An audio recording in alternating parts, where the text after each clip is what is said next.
What is this movie? Dine's for fools. I am on a drug. It's called Charlie Sheen. Oh, no. No, I know what this is. I thought they canned this thing over a decade ago. Sit What's tight, up, ladies and everybody? gentlemen, It's Critical. because we're about to have a week or two ago, ourselves I what found the hell is a food fight?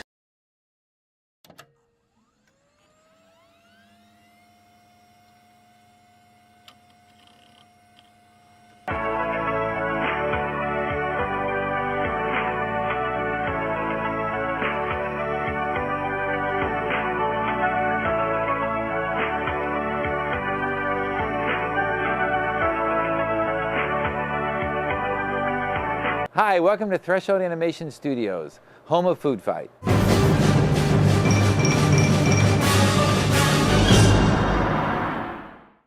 In 1993, Lawrence Kasanoff, a producer in Hollywood with a gnome named Norm, Bud the Chud, and Ghoulies Go to College under his belt, decided to found a new company, Threshold Entertainment, with his buddy Joshua Wexler and Allison Savage.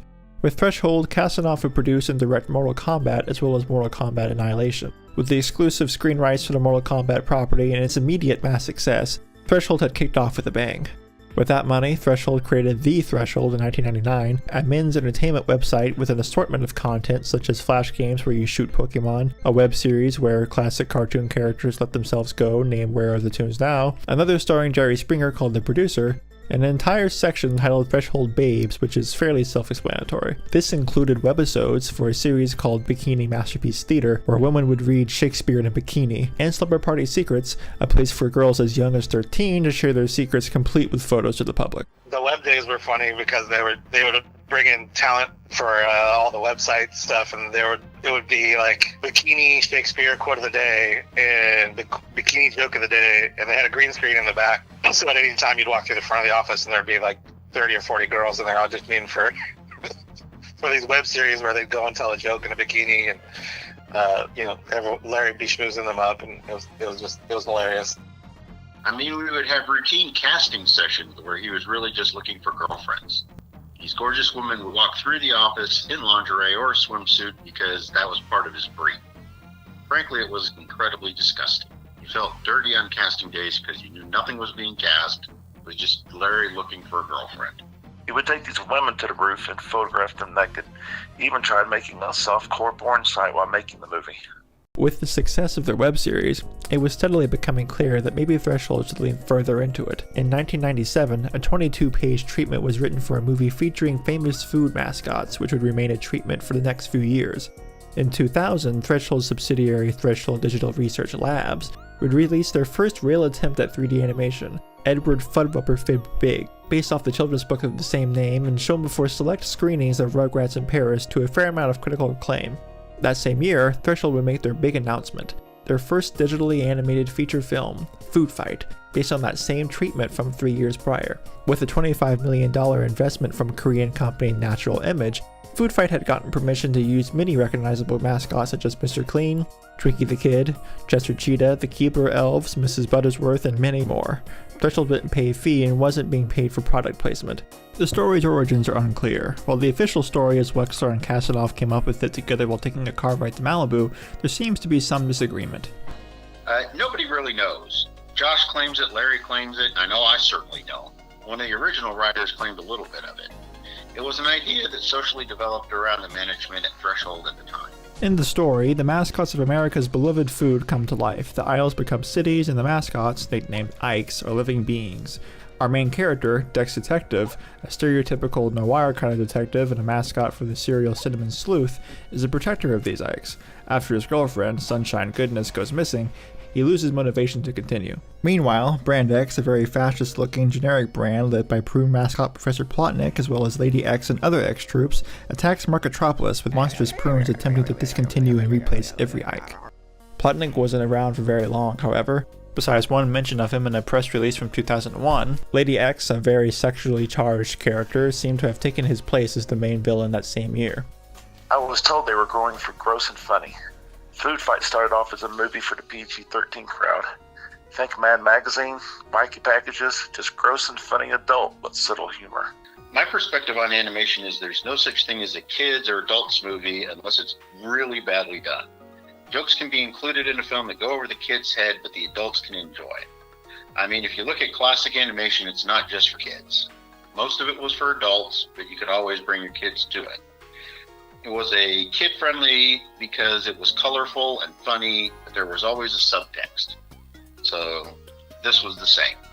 Immediately, there were huge plans for an entire Food Fight franchise. There would be a 3D animated prequel web series, real food products using the characters, a live performance titled Food Fight on Ice, action figures, collectible toys, a video game being developed by Midway Games, and even a charity titled the Food Fight Foundation, which Larry actually founded. At the same time, almost like Food Fight's brother, Threshold would work on Hershey's really big 3D show, a 10-minute film that could be seen at Hershey's Chocolate World. This actually would be delivered on time and serve as an attraction at Chocolate World for over a decade. Food Fight's concept had inspired a few other ideas at Threshold as well. Now, I had heard about Food Fight before when I was interning. I had heard that they had done like a small amount of work on it. I had heard that it was in development. I knew that there was going to be, I think, 3 or 4 other movies. There was going to be Food Fight. There's going to be Arcade, where, you know, at night the video game characters in the arcade come to life. And then there was also Mascot. You know, at night the football mascots come alive. You can see a trend. I want to say there was another one, but it may have just been that 3. There was a 4th one titled Sunday Comics Caper, the same concept but with comic strip characters. That was the plan. They were going to do a whole series of movies based on other people's IP. Arcade was written by the same guy that wrote Food Fight. It didn't go anywhere because Food Fight didn't go anywhere. They couldn't even get any of the IPs they wanted for Sunday Comic Capers. We did a short with Berkeley Breathitt's Edward Fuddwupper, and Larry kept trying to tell Berkeley to sign off on licensing Bloom County until Berkeley finally told him, "Shut the fuck up. I'm not going to give you my stuff." We blew up in the middle of the studio because Larry kept trying to get Bloom County stuff to be in his comic movie. Scheduled to be released in 2002, Food Fight began production with Larry Kasanoff being its director, co-writer, producer, and even voice actor. Joshua Wexler, George Johnson, and Allison Savage would produce the film alongside him. Jim George, director of Rover Dangerfield and Disney Veteran, who had previously designed characters for Threshold's The Producer as well as their pilot The Afterlife, would also be designing the characters for Food Fight as well as being the animation consultant. Other artists such as R.C. Montesquieu and Gary Clare would be designing the extra background characters like Lucy Goosey, Egubus, Plum Dum, and Space Cadet Bob. Environments would be illustrated by Mark Nunenmacher, Grigor Boyad, and Star Wars storyboard artist Alex Tavolaris. They showed us the pitch for Food Fight that they were early on. They were working on Edward Fuddwupper Fit Big, so that was kind of exciting. Berkeley Breathitt. And then this talk of, you know, this Food Fight had so much potential with the companies putting their product in the film and celebrities, you know, voicing the name and that kind of stuff. And they had a pretty good pitch for it at the time.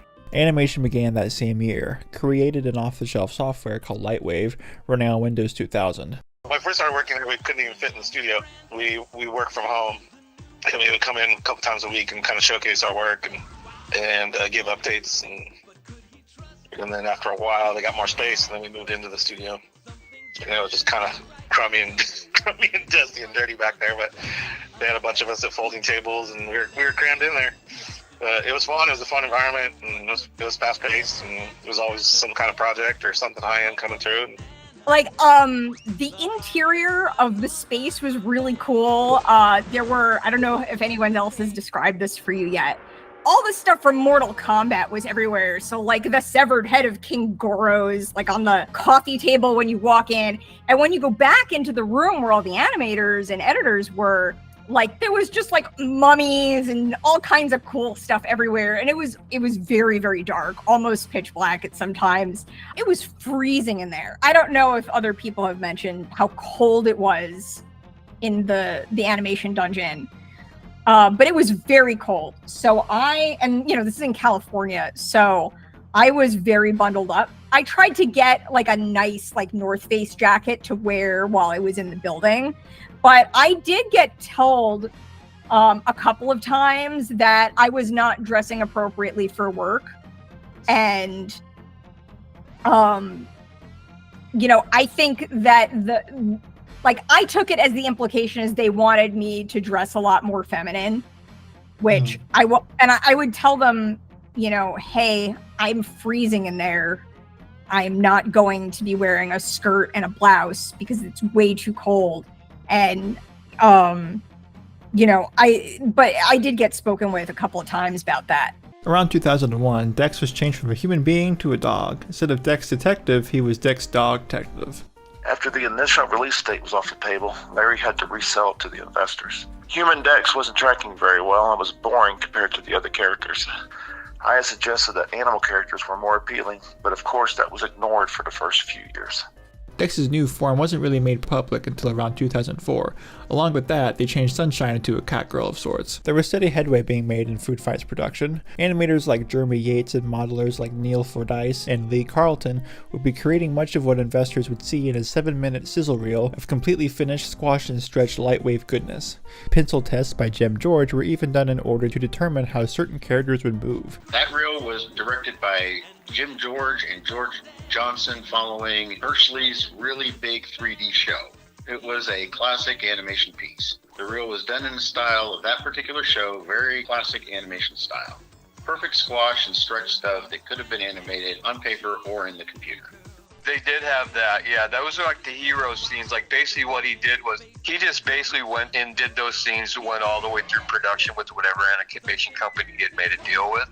They do that for like a show reel, right? He needed to have something to show investors that this was going to be a real movie.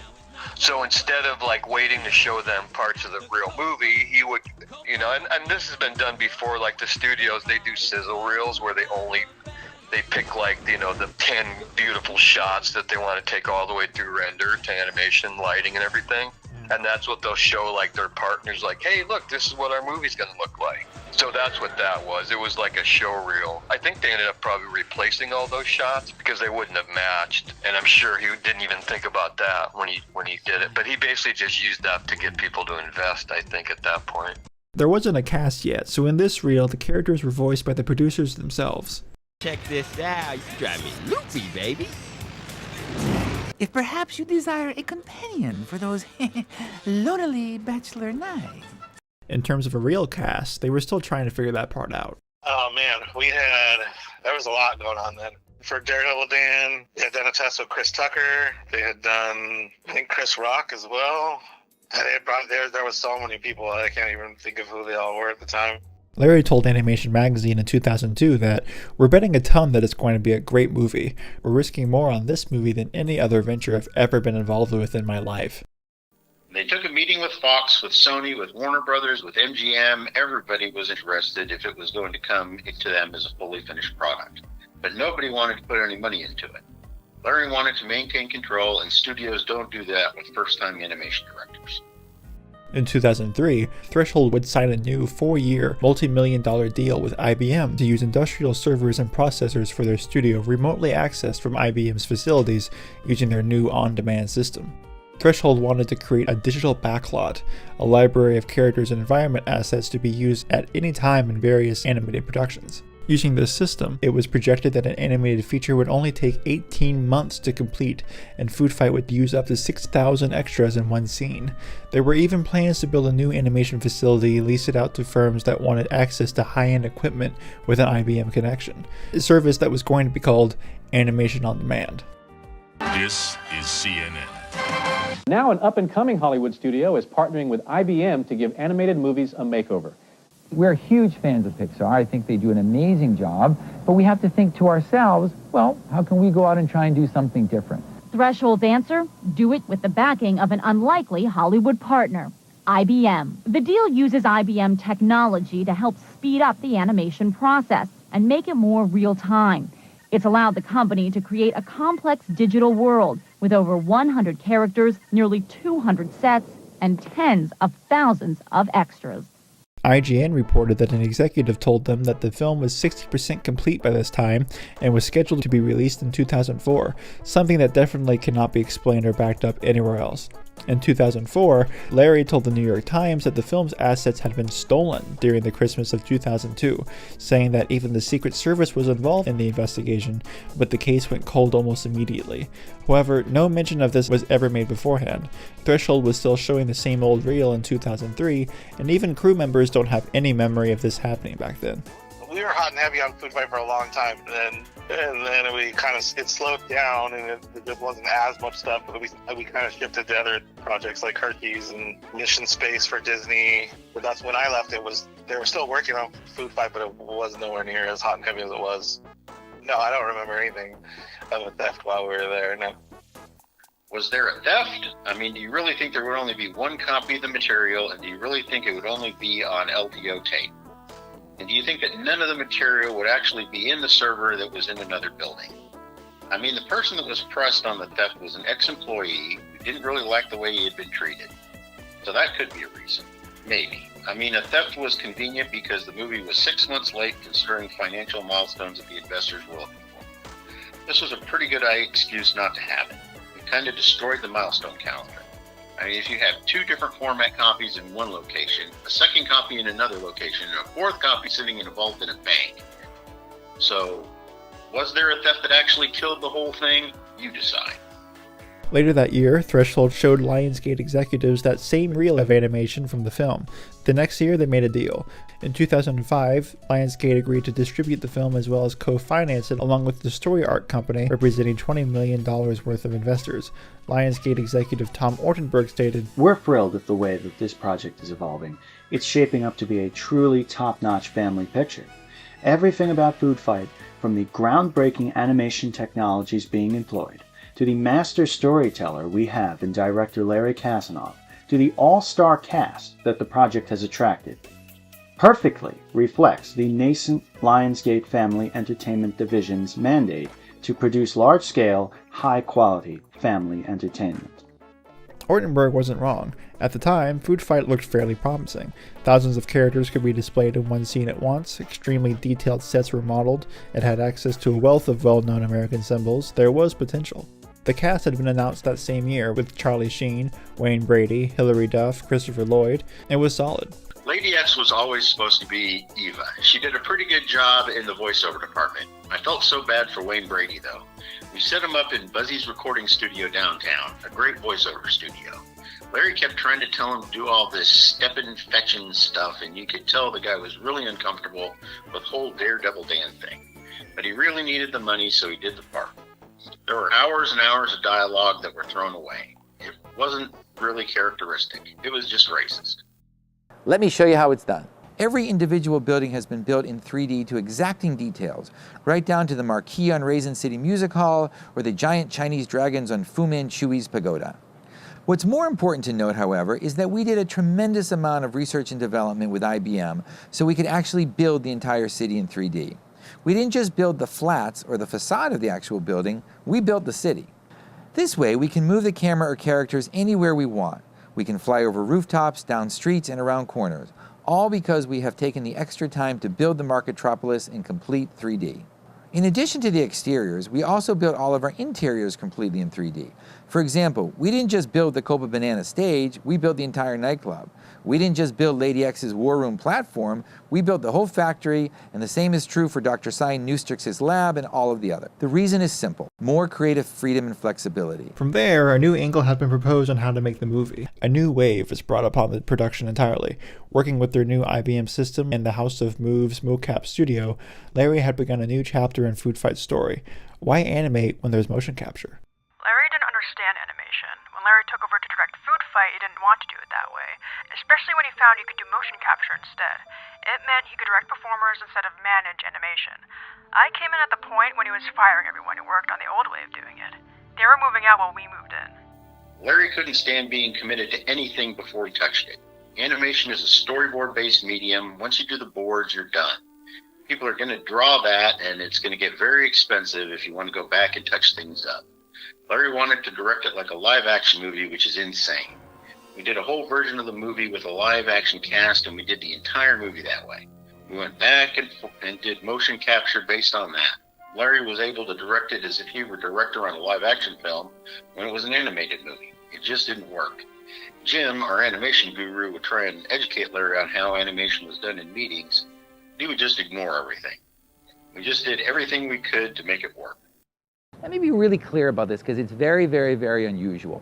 Most animated movies historically, whether done on a computer or done in pencil, lay out one angle and one shot. You draw the angle, you draw the shot, you only build the background for the angle, you only build the character to that shot. That's what you do. You work on it for 3-4 years. If you want to change that shot one day, you're out of luck. That's not what we do. To bring our stars to life, we use a technology called motion capture.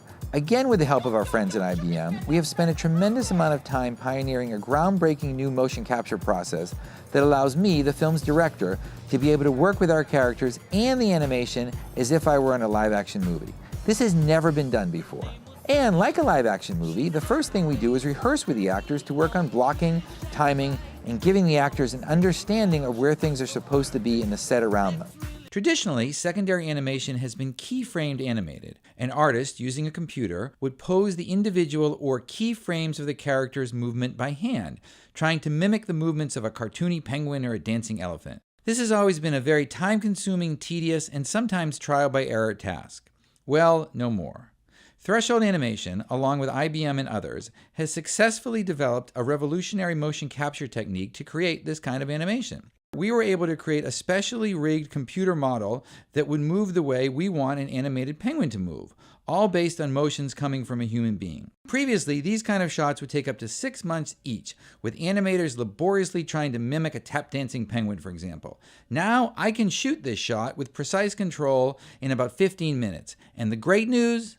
It's better. Maya was in and Lightwave was out, along with the majority of the old animation crew. They definitely weren't going to make a 2006 release date.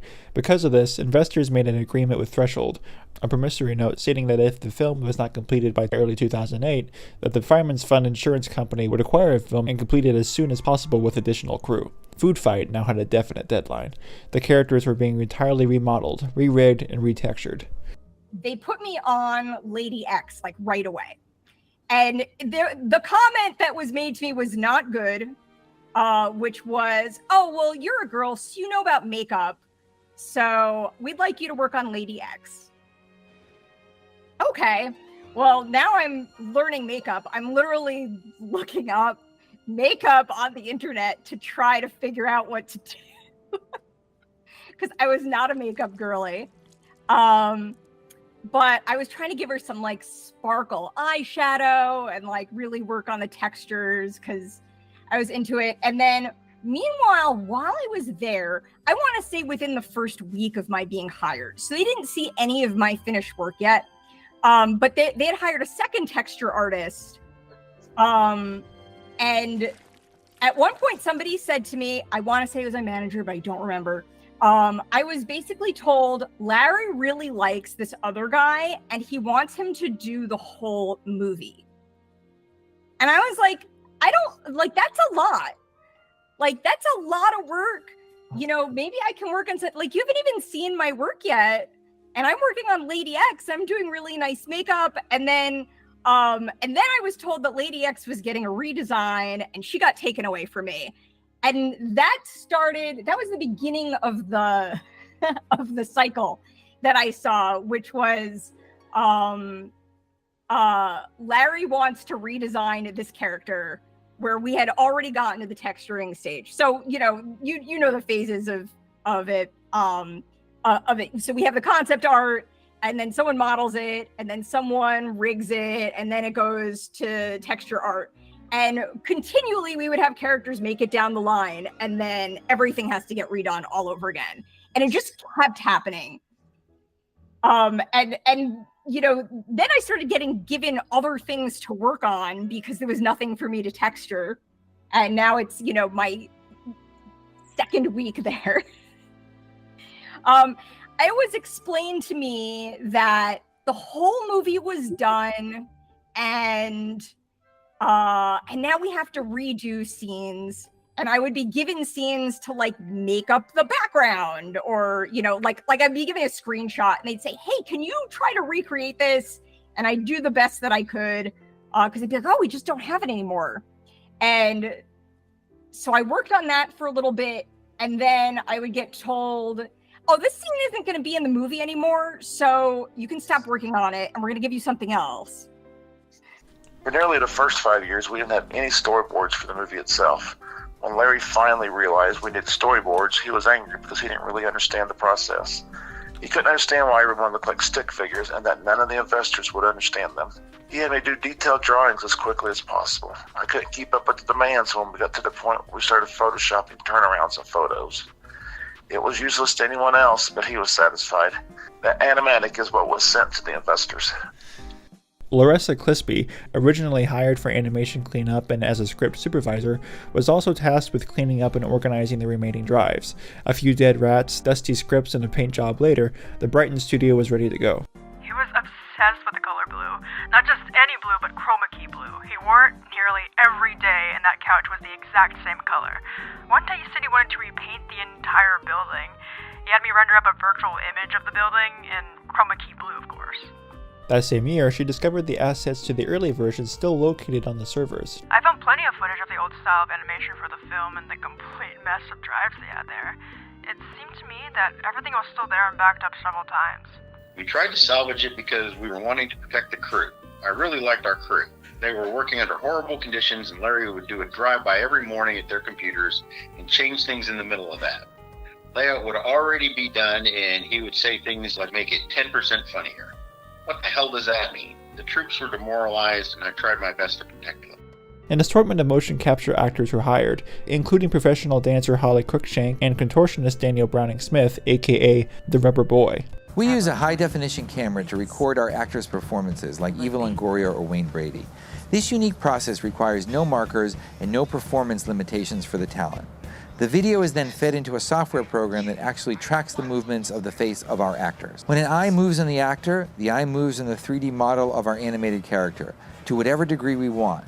So if it should be more cartoony, the eye opens bigger. If we want it more subtle, the eye opens less. This allows for rapid and efficient application of facial animation to characters in every scene. More importantly, it allows us to translate the talents of our actors directly onto our animated characters. We are currently in production on our facial animation. Yet the motion capture itself seemed to introduce some fairly memorable performances on their own. Randomly, my commercial agent was like, oh, well, you mentioned motion capture. There's an audition for a motion capture job for some animated film. And I was like, okay. And I went in there. So it was like you go into this like building, there's people waiting in the lobby. And then they brought me in, and it was like the director himself, which is pretty rare because I guess it was like his studio and he was running the auditions, which is not very common for like a regular thing. And I did this crazy, I busted out like all of my craziest moves and was doing this whole thing with my legs and my body. And it was the first and only time it's ever happened to me where he literally said, "You've got the part," and then went outside and sent everyone home. And then ironically, he brought me in for another role, which was like Mr. X or something. And conversely, as compared to the previous audition, for some reason, no matter what I did, he hated it.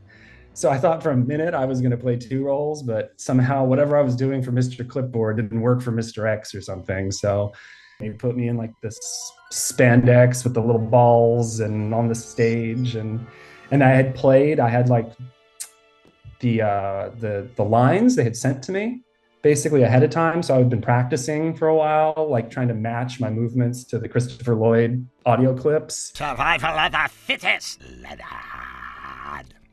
Never opened, never enjoyed. Broadway star Holly Cruikshank, who plays Lady X, can simply move in a more seductive way and dance far better than I could ever hope to animate by hand. In motion capture, I get the exact animation I want better than I could ever do it any other way. I'm now going to take you through how a scene comes together. The scene we're working on is Dex and Lady X's tango scene in her apartment. As I mentioned, the first thing we do is rehearse with the actors until we get the exact timing of the scene right. With the dance sequence, it is important to make sure that the actors are hitting their marks, and therefore the timing of their motion is critical. Our actors put on their motion capture suits, and we move on to the stage where we record their actual performance. Well, it was exciting because motion capture, you didn't even know about it back then. It was kind of a new thing. And so it was just a really fun experiment to try to do. So you put on the bodysuit with all the little dots all over you and do all the movement. And it seemed really fun and cool at the time. I can't remember the exact year, but I started the filming, I want to say 2006 or 2007. And then I came back in maybe a year or two after, do a couple more scenes. but I was just found out I was pregnant, so I wasn't even like showing or anything. So I was thinking like, okay, nobody's gonna notice, and they didn't even know that I was pregnant because it was like just pregnancy, like just happened. But now my daughter that I was pregnant with is like 15 and a half. So it's so funny. But I was thinking, like, when we were filming it, I was like, oh, they'll be able to see this when they're like little toddlers. How exciting! And then I never heard when it came out. I don't think it even came out until they were like 11 or 12. So funny. Finally, in 2007, they were recording voice lines. While mocap actors were acting and the animators were animating, Larry was supervising, and by his side were his two dogs, Kylie, a polite dog who would watch the dailies with her owner, and Monkey Del Monte, the exact opposite. Larry had an old black dog he had for a long time. You could see he loved her very much, and she was with him all day in his office. She was quiet and obedient. He then bought another very large brown dog during production called Monkey Del Monte. He did not like Monkey nearly as much and didn't seem to have any ability to train him. When Monkey bent out from Larry's office, he would immediately go looking for food, and if you had your lunch somewhere, reachable, or any scrap of food on your desk, it was gobbled up immediately when Monkey was around. Yeah. His dog hated the song "Happy Birthday." Anytime there was someone's birthday, they'd bring some cake in or something, and the dog absolutely hated the song "Happy Birthday." It would just go nuts. Here were amazing, talented artists working on graphics and animation in there, and everything that looked decent and true to the brand characters, he would change until it was beyond recognition from where it started in the worst way possible. I could go on and on all day. Every day was a new disaster brought on by incompetence on the part of the director. Meetings were a disaster and directed by the musings of a madman who also made me clean up his dog's diarrhea. I was hired to do one thing that I did very well, and after some time I was switched at his direction out of the blue for no reason other than pure whimsy, to do something completely different that I had no knowledge of how to do, and I was given no training and had to figure it out myself. Then he came 2 weeks later and asked me why I was doing such a crappy job compared to the specialists who had been doing it for years as their career. When I explained to him this wasn't what I was hired to do and I had to learn from scratch with no help, he asked me what the difference was. One day he brings the dog in, he has the shock collar on the dog, and you just hear all day, like, Monkey, no! And then you'd hear the, like, from him shocking the dog. I felt so bad for that poor dog, but also being one of the new people that wasn't treated very well there, and eager to please, there was one day when someone came up to me and said, hey, do you mind taking Larry's dog for a walk? I'm really busy and I can't. And I was like, sure. And I was thinking, all right, I'll just like take a quick walk or whatever. I never owned a dog before, so I didn't realize that this means that you have to pick up after the dog. And all of a sudden they're handing me all of these like trash bags and stuff. And they're like, by the way, his dog has diarrhea. Thanks, bye. And they basically shoved me out the door with this dog, and I could hear everyone laughing behind me as I go outside. So I think that like they had decided to put me up to this, and that wasn't cool. But yeah, I was picking up his dog's diarrhea outside, and it was bad. So I had to go find like a piece of cardboard that was lying on the ground and like scrape it on there and get it into this bag. And you know, I came back inside, and they were still laughing at me when I came back inside. I was a little humiliated, but I felt like, you know what? I'm better than you guys because I actually did it and you guys didn't. Larry seemed to be obsessed with Lady X, the antagonist character in the movie. He was very focused on what she had to wear and how she moved. She was always kicking her legs up, and you could almost see up her dress in many shots. Then one day, I spotted him looking at a rendered shot of her. It was like he was actually attracted to her. As I watched, I heard him utter softly to himself, Lady X, Lady X. He was in love with her. I then found another rendered image which was not meant to go into the film. It was clearly rendered for him. Larry's proclivities were pretty gross. That picture wasn't something an animation director decided to do for fun. I remember once we sent a rendering, there was somebody editing like a completely rendered pass, and Larry was like, great, can you show it to me from the other side? And the guy was like, this is rendered. I can't. and back then it would take like, a couple days to render something. So, I mean, I think we used a render farm at some point, but not all the time. So the guy who was editing was like, I can't do it. And Larry was like, well, why not? I see them turn it around all the time in the other room. And it's like, yeah, it doesn't work that way. And then there was a time when I got put on animation. So I was not the best animator, but that's why I wanted to go into texture art, because I loved the texture art and I felt I was really good at that. But then Larry just like one day he just walks in, comes up to me and he's like, hey, I want you to animate this scene where, oh shoot, what's the squirrel's name? I'm your best friend, Daredevil Dan. Yes, Daredevil Dan. Okay, he's like, so Larry walks in one day, comes right up to my computer, and he's like, there's a scene where Daredevil Dan takes off in his airplane, and I want the airplane to do this, and then do this, and then do a loop-de-loop. Can you do that? And I was just like, okay. So then I start animating it, but like that was all I had. I had nothing else to go on. So I did the best that I could with the instructions of doing this. And then he would come in like a few days later and be like, let's see your work on that Daredevil Dan scene. And I'd show it to him and he's like, no, not like that. It has to go like this, and then like this, and then like a loop-de-loop. And I'm thinking like, that's what I did. What don't you like about it? Like I need better feedback. And he's like, figure it out. I'll be back later. So I just did it differently the next time. And this kept happening also, where I had to keep reanimating this scene and I didn't know what I was doing. And after a while, I was put on something else. Larry at one point said to me like, hey, I forget exactly how he said it, but he basically said that I wasn't doing a very good job as an animator. And I said to him, well, you hired me to be a texture artist, and I haven't been able to be a texture artist. I haven't textured anything.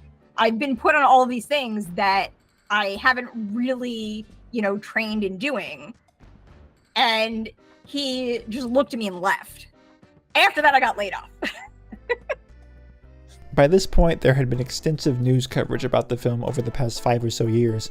At E3 2006, a demo of a 3D platformer Foodfight video game was put on display by 2K Games. We have some of the best marketing partners in the world in Procter & Gamble, Hormel, Cadbury Schweppes, Energizer, and more. Lionsgate, our domestic studio, releases the movie with over $100 million in marketing in April of 2007. 2007 rolled by, and still no Foodfight.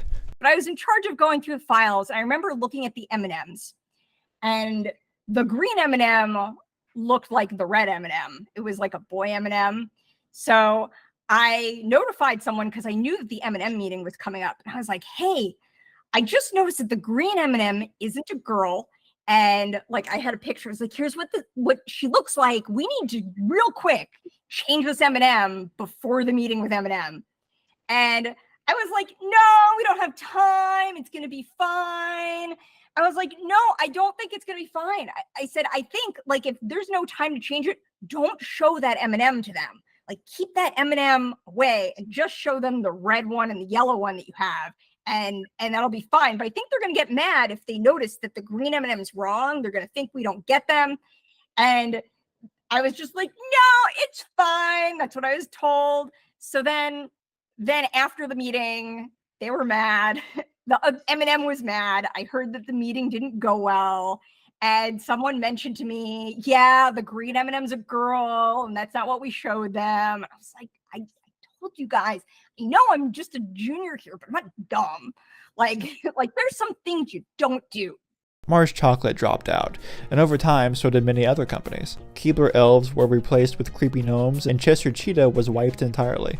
We had to redo things in every different way possible and give him so many different designs. It was crazy. What I realized was that Larry didn't actually know what he wanted. He had to be shown many versions till he liked something. One of the designers even went back and showed him old stuff again, which he would sometimes choose saying, this is it. He would say things like, I needed to be 30% better. Other times he would say, just make it awesome.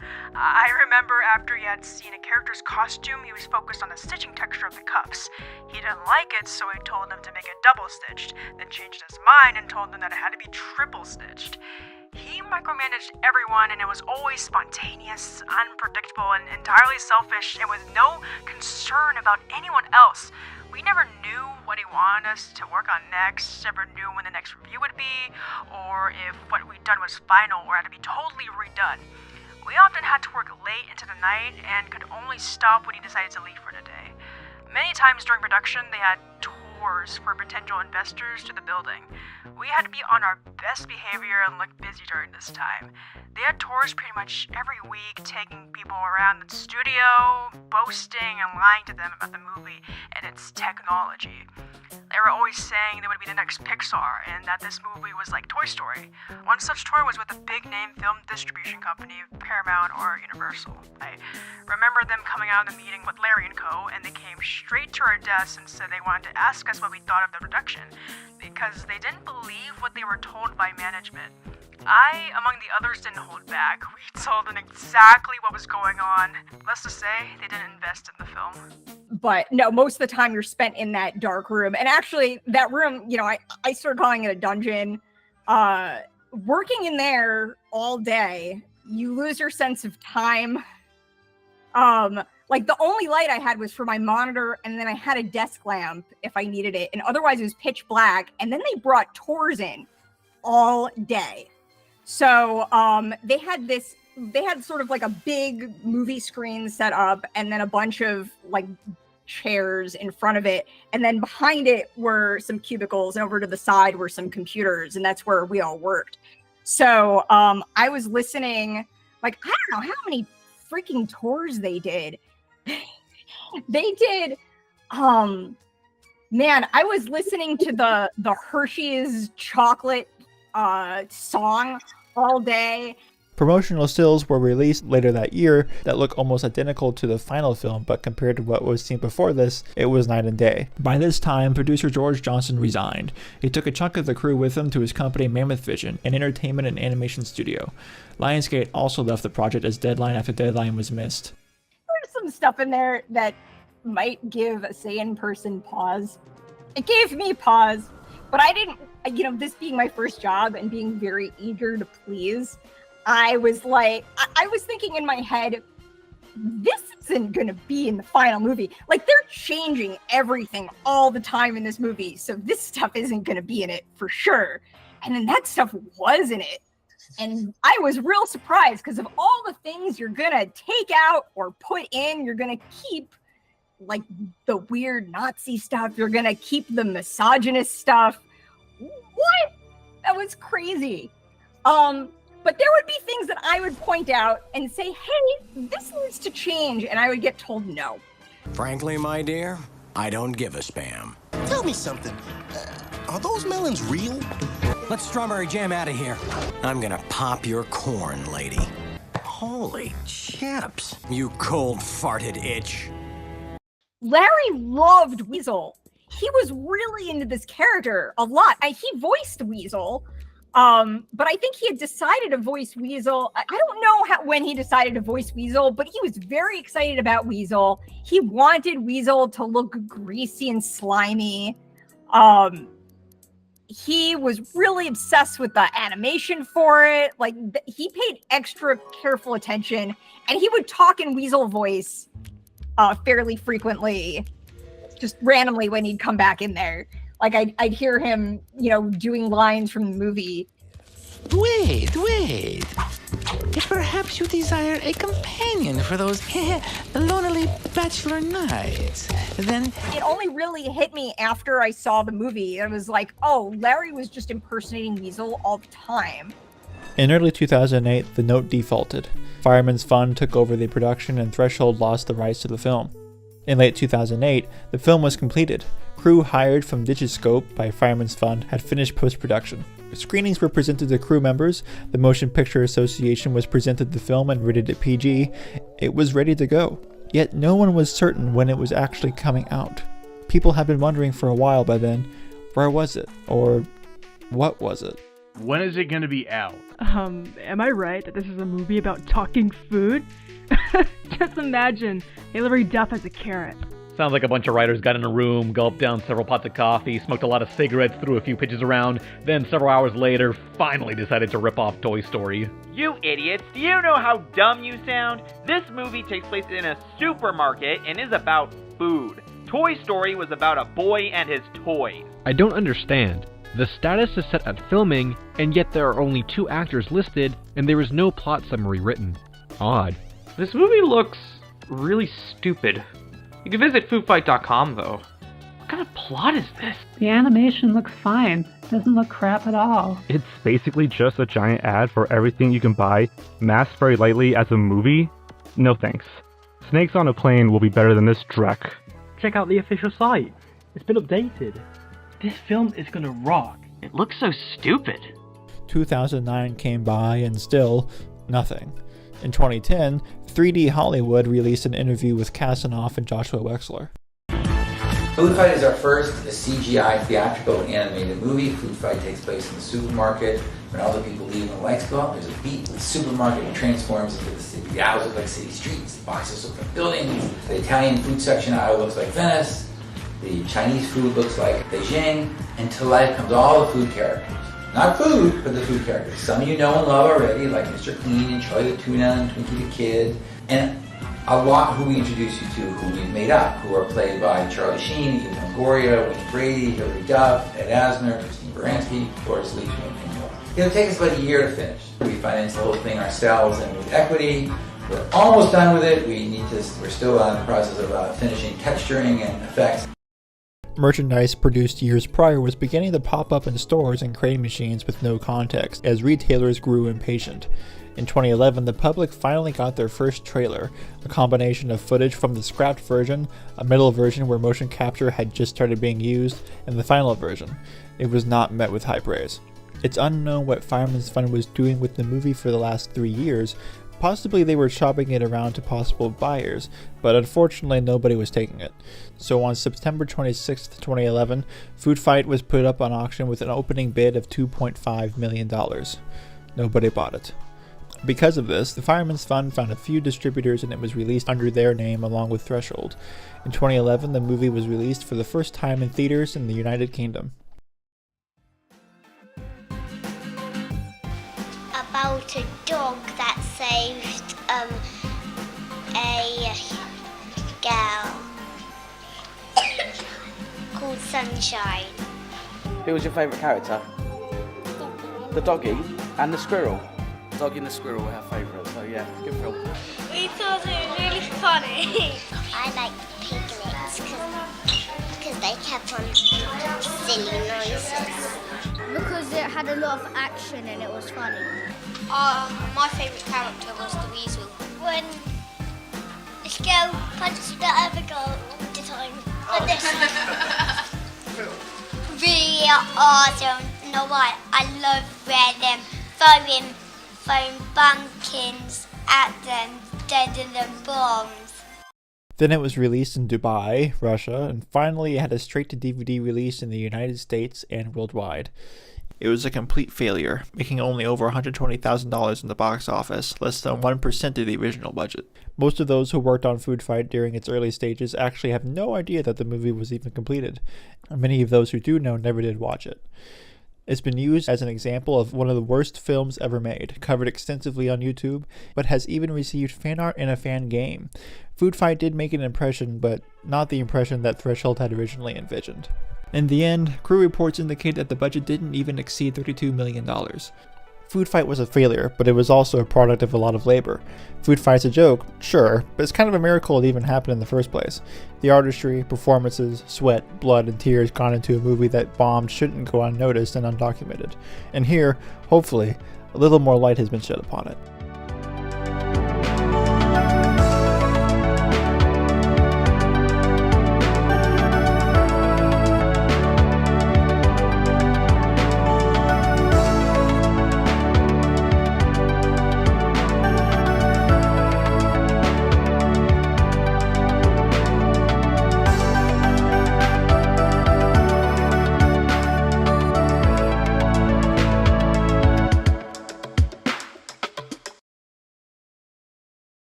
here I am. It's like 10 minutes to 5 on a Friday. And people are getting ready to leave. I'm getting ready to leave. And Josh Wexler walks up to me. He's like, "You got any big plans this weekend?" And I was like, "No, I'm just gonna like hang out with my roommates or whatever." And he goes, "Well, we've got this really important project for you, and we need it by noon on Monday." I was like, "What's this project? Like, what are you talking about?" So he basically told me that they had a really important meeting with investors at noon on Monday, and they needed me to open up every single file. And at the time, these were big lightweight files. They took about 10 minutes to open each. I had to open up every single file and like document it basically. And they wanted to know stuff that made no sense. They wanted to know like the polygon count of the file. They wanted me to confirm if it was textured or not. Okay. Like the location of the file, maybe some other really mundane information, but nothing that important. Like I couldn't imagine that this was that important. And I said, "Hey, it takes about 10 minutes to open these files. I'm not going to be able to have this ready by Monday." I said, "I can't do this like the first half of the day." I said, "It's going to take me a couple of weeks to do this at least." And he's like, "Well, we have to have this on Monday." So like, I don't remember the exact conversation, but basically I got told that I was staying there all weekend and I was allowed to call in my friends if they wanted to come help, but I couldn't leave. And they set me up with like, handed me the keys to the building. They gave me like a binder and like so that I could call and have food delivered. They had me move my car to like the special like enclosed garage where the execs all parked. And then everyone just left. And I thought it was a prank. So I was going along with it a little bit because I was like, they're going to tell me any minute, "Nah, it's fine, go on home." And they didn't. And all of a sudden I was like, "Oh my God." So I went and I logged into every single computer and I started loading every single file so that it could take, like the 10 minutes to load the file. Sometimes it was 15 or 20 minutes if it was really big. But there was like, I don't know, 1,000 files, or several hundred files. So I did it. I called my roommates and I was like, "Hey guys, I can't leave the building. Do you guys want to come over and help me or spend time with me this weekend?" So they came over and then they started helping me. And we were working in shifts where like one person was sleeping and then a couple of people were on the computers writing down the information. And we did it and we finished like literally right before like 8 a.m. Monday. I did not sleep. I hardly slept. I only got a couple hours sleep, but it was just completely demoralizing. And I never heard of a place doing that. But of course, I was new and eager to please, and I didn't know, so they completely took advantage of me. And George came and he looked at me. He's like, "Why don't you go home for the day? You're done." I was like, "Are you sure? Sure you want me to go home?" I went home for the day and I came in the next day. And they had to negotiate with my roommates to pay them for their time. And I don't think that negotiation went well, but they didn't give me an amount to say to pay them beforehand. So I told them like, "Hey, you guys work this out afterwards because I don't know." So like they came in based on the promise of getting some money and they were cool with that. But man, that was nuts. Attention. If you or a loved one worked on a food fight between the years 19...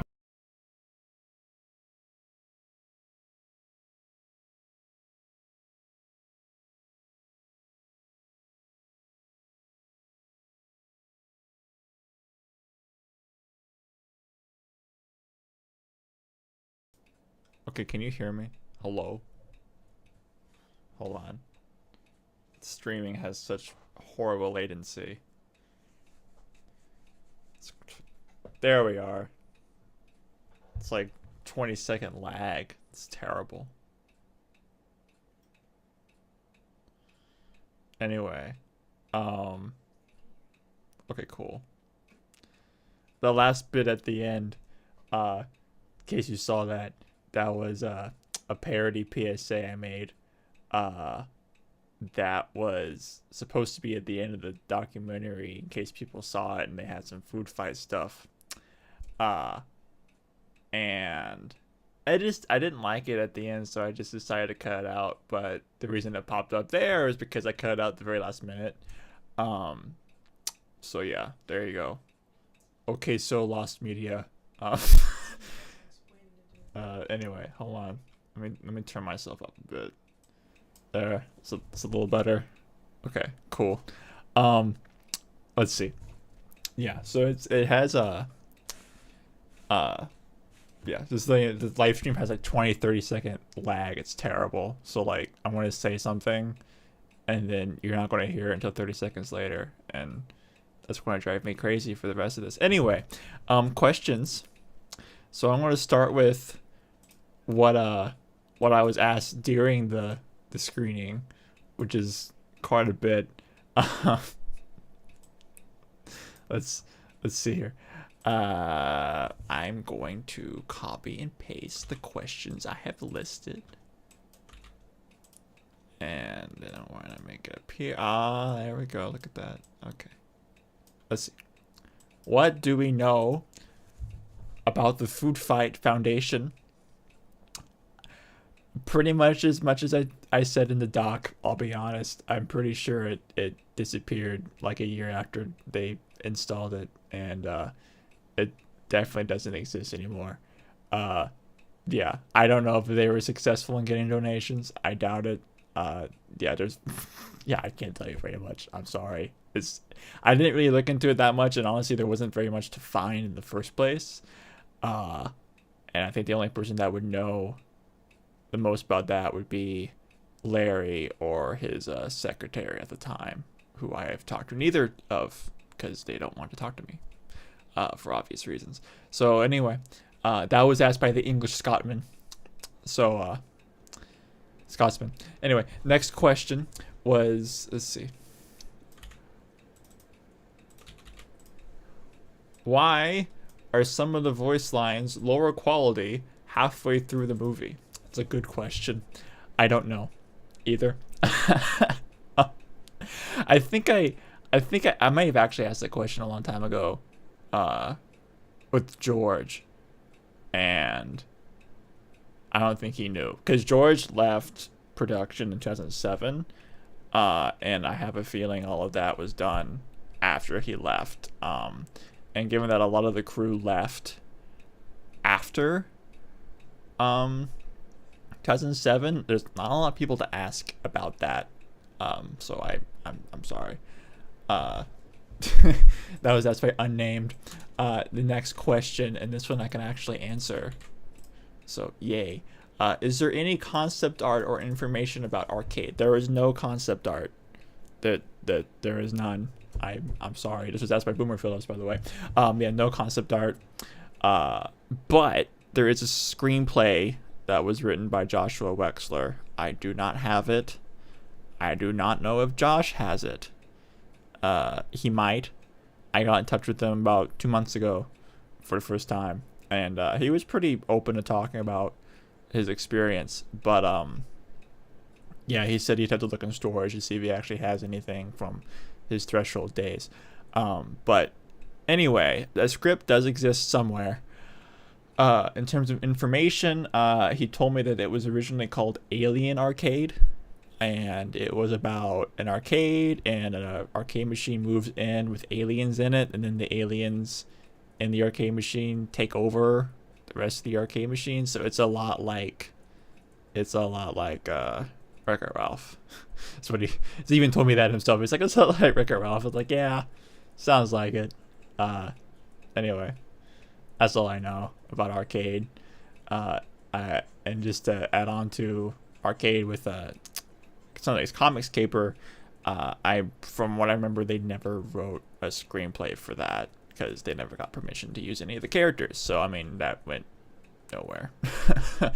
The next question is, why did Foodfight need 4 editors? Asked by William Heath. that is because it went through many changes in crew. I'm trying to remember the names of everybody, but yeah, I don't remember. Ray Mupas was the first editor, and that was during the Lightwave era, and then that was switched over to I want to say it might have been Craig Paulson, but I think it might have been somebody before Craig Paulson. But I mean, it just changed as the crew changed. So yeah, I mean, there's very quick turnout in the crew. So I mean, when the Lightwave crew was let go, so was the editor. And so when the Maya crew was hired, they got a new editor. And when they were let go, they got a new editor with the insurance company. And there was a fourth editor somewhere in there. I forgot why. Yeah, atrocious production history. Of course, there's going to be 4 editors. You're asking questions as I say this. I'm going to have to answer them at the end.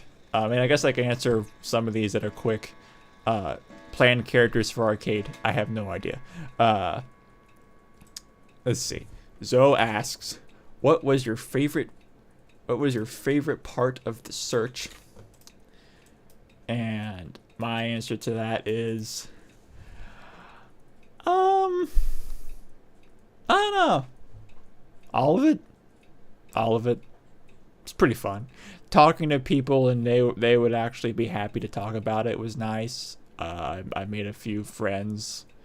I talk to George Johnson every now and then, and Gary Clare, but those are the only 2 people I really keep in consistent touch with.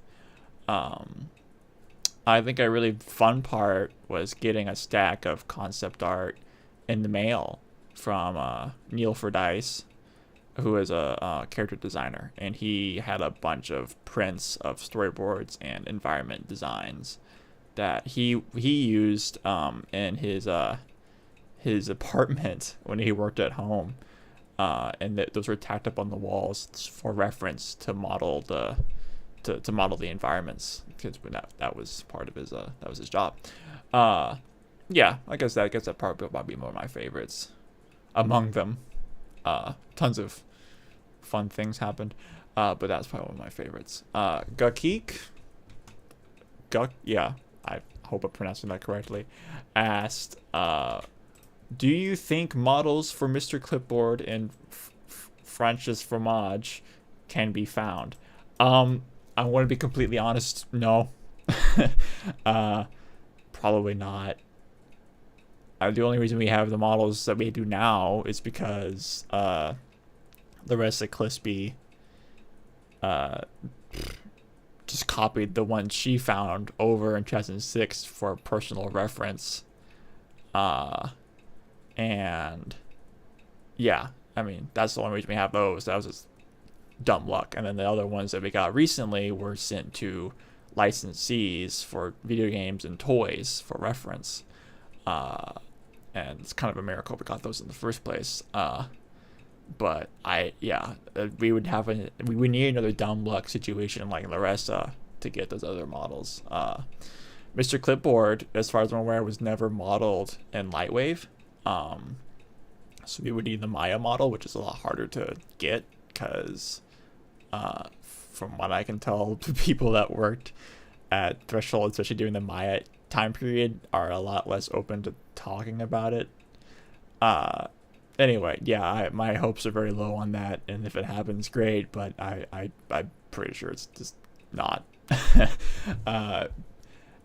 Only person I can think of that might have something like that is the guy that designed Fromage, and I forget his name, but I actually did talk to him, and he didn't want anything to do with the project at all. Like, he even kind of sounded offended that I even asked him about it in the first place.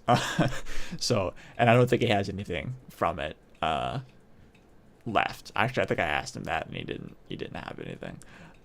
So yeah, probably not, but it would be cool. Could be great. Boomer Phillips asked, was the movie always going to have innuendos? Yes.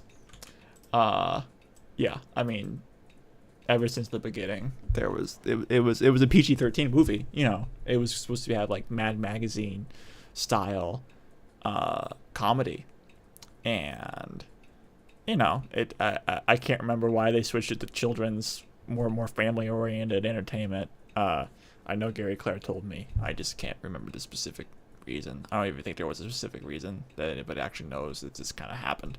But yeah, I mean, initially it was for teenagers, you know, even kind of beyond that, almost bridging on R-rated comedy. But yeah, I mean, there was always supposed to be innuendos ever since the beginning. That was always it. It's always there. William K. Tips asked, how did you manage to contact the crew? It's a good question. I literally went on IMDb and I printed out this literally a list of the entire crew, and I went down each name one by one and looked them up, and I would go on public record sites that have, you know, phone numbers and addresses, and then I would call people up every day, probably call people five people up a day or something like that. Is I would just go through the whole list, and that's what I did.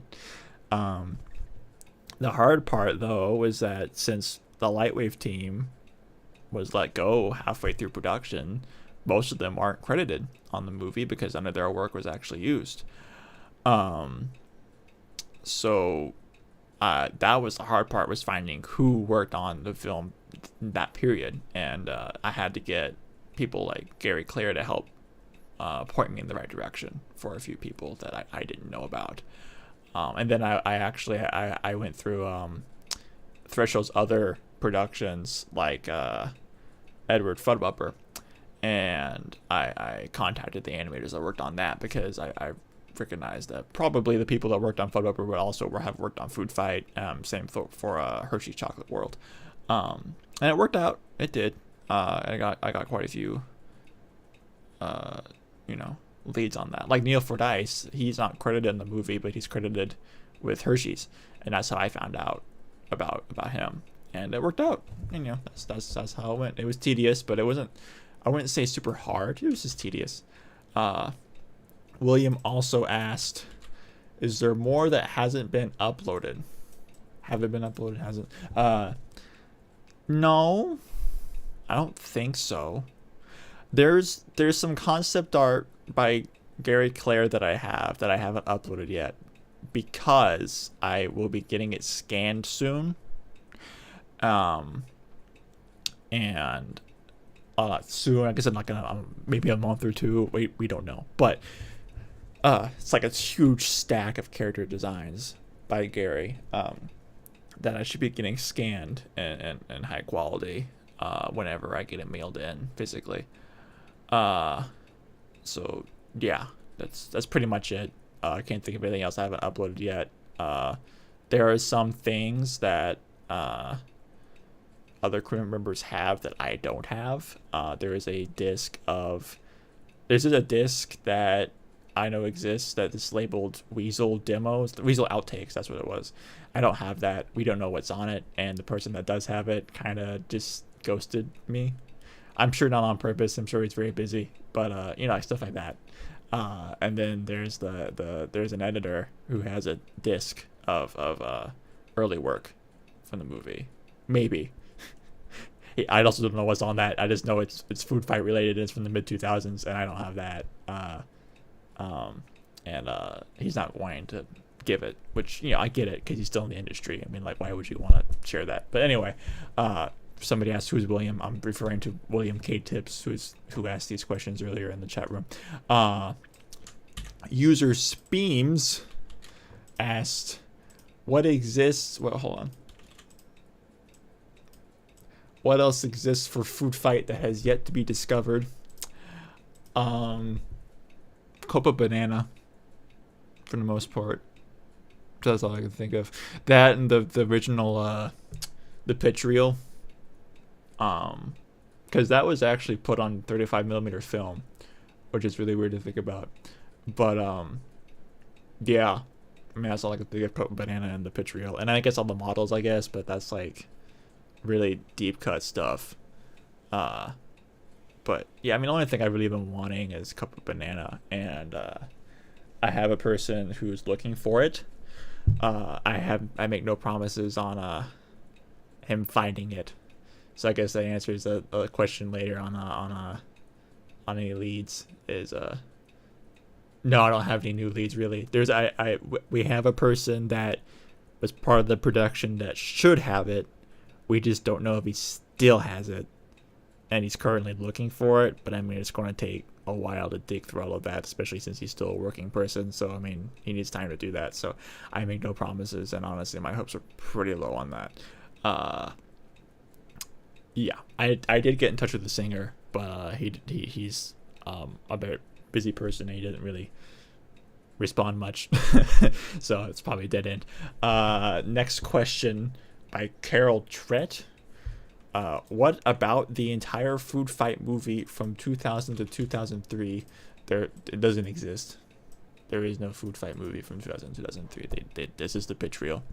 That's it. And like storyboards and a script, but there is no movie. They never made it. It was all scrapped and redone later. Go Geek. I want to question every time I say it.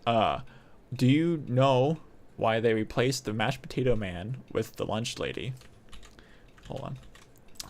No. If I had to guess, that was a Larry decision, and nobody knows why Larry made decisions that he did. Yeah, I can't really answer that question. But beyond that, I think of the person that designed the lunch lady was Gary Clare, but I'm pretty sure he didn't make that. He definitely didn't make the decision to change it. That was definitely a Larry decision. I just don't know why.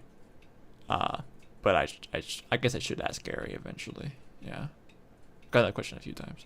That one bruh asked, is it known where the 2008 models and motion capture data are? This is such a long question. And do we know what Suji looked like, or if she was used in the final film? For those who don't know, Suji is a model that was shared by Larissa Clisby from the early production that, as far as I can tell, was never used in the final film. I have not seen her in the final film. And honestly, when I first got that model, I questioned if she was even part of Food Fight in the first place. But honestly, I can't think of anything else she might have been a part of. One could say maybe Arcade, but as I said earlier, I as far as I'm aware, they never even made it to the concept stage, so pretty sure that's not it. But yeah, no, she definitely, from what I could tell, was not in the final film. And I haven't seen any concept art for her either. It might pop up in Gary's stack. I don't know if he designed Suji. I could ask. Because there were about 4 character designers in the early stages. And Gary and Jim George were the biggest ones. And then there were the other ones. Ooh, I can't remember the name of it at the moment. But, yeah. I mean, I don't have any concept art. A Roman's asking what does Suji look like. Actually, I would show you, but I don't want to throw up Lightwave right now. Just go download the files and you can find her. And what is it known where the 2008 models and motion capture data are? I have no idea. If I had to guess, it's all gone now. Probably, yeah. It's all gone. It's either all gone or it's sitting in like an insurance company's vault for like legal reasons. Maybe. But yeah, I'm pretty sure it's like legitimately gone. Yeah, I can't think of anywhere else that would be, honestly. Let's see, next question. Guggy guys asked, the terrifying baby in the store is also named Larry. Was this a reference to the director? Maybe. I never, honestly, I think somebody pointed that out earlier, but I never really asked about it, and honestly, I doubt anybody I'd ask would know. Probably. Yeah.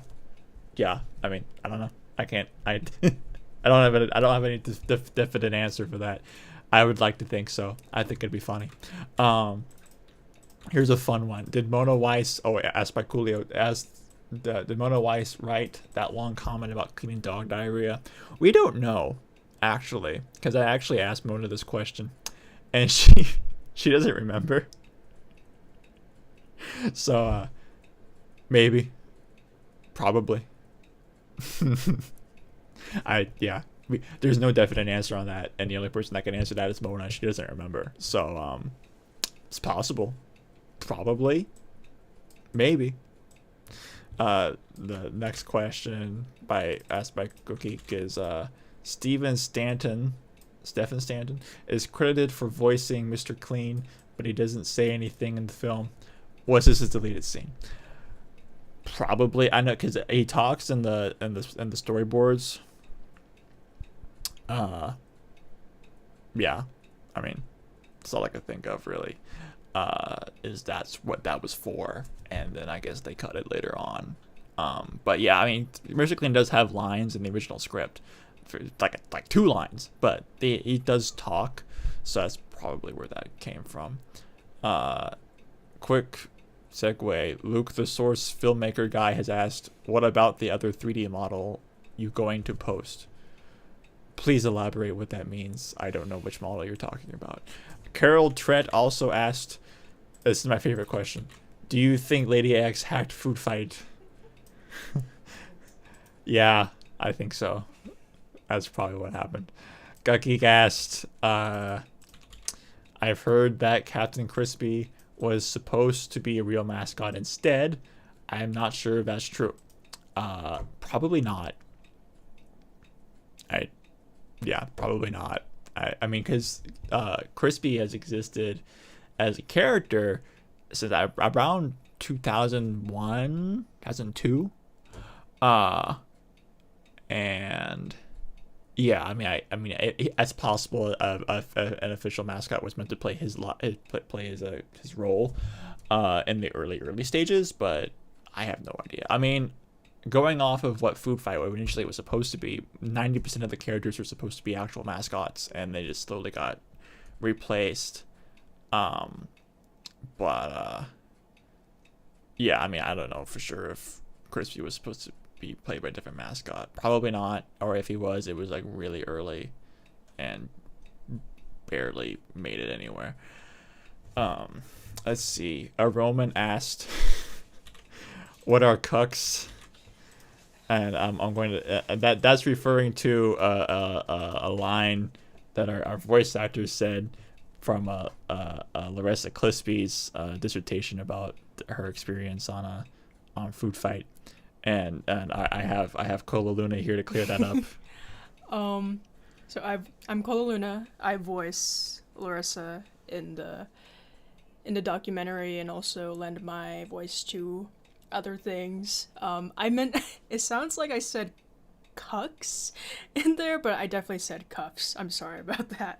There you go. That's the grand mystery of Rodden has been answered. Carol Trett also asked, also a really good question, Foodfight reboot?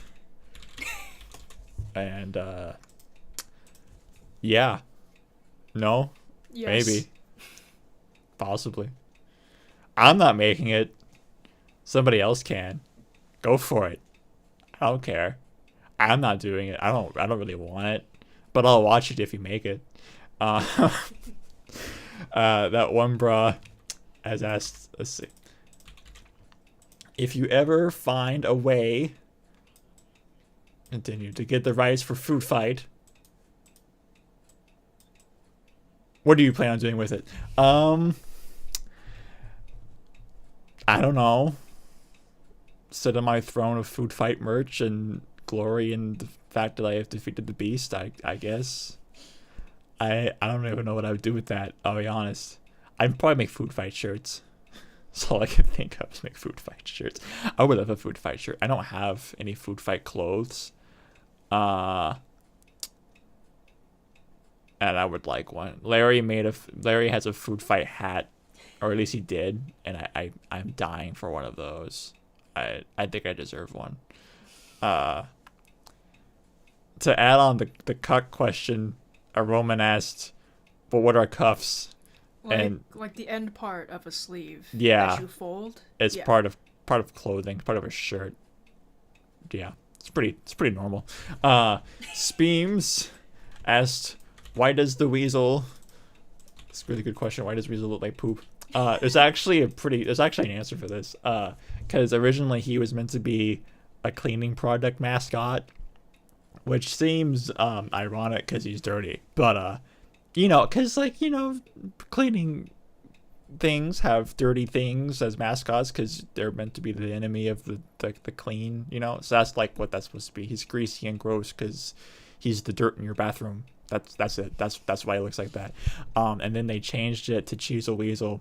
I don't know why.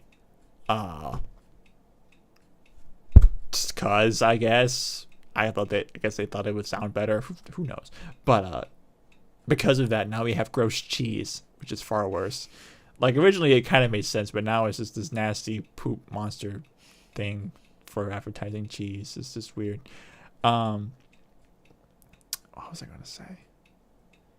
Oh yeah, the crew also used to call him the shit beaver, which is really good fact because I mean everybody else calls him the poop rat online because of, you know, the how John Tron most eloquently stated. And yeah, he was pretty much called the poop rat in the crew, but instead of poop rat it was the shit beaver.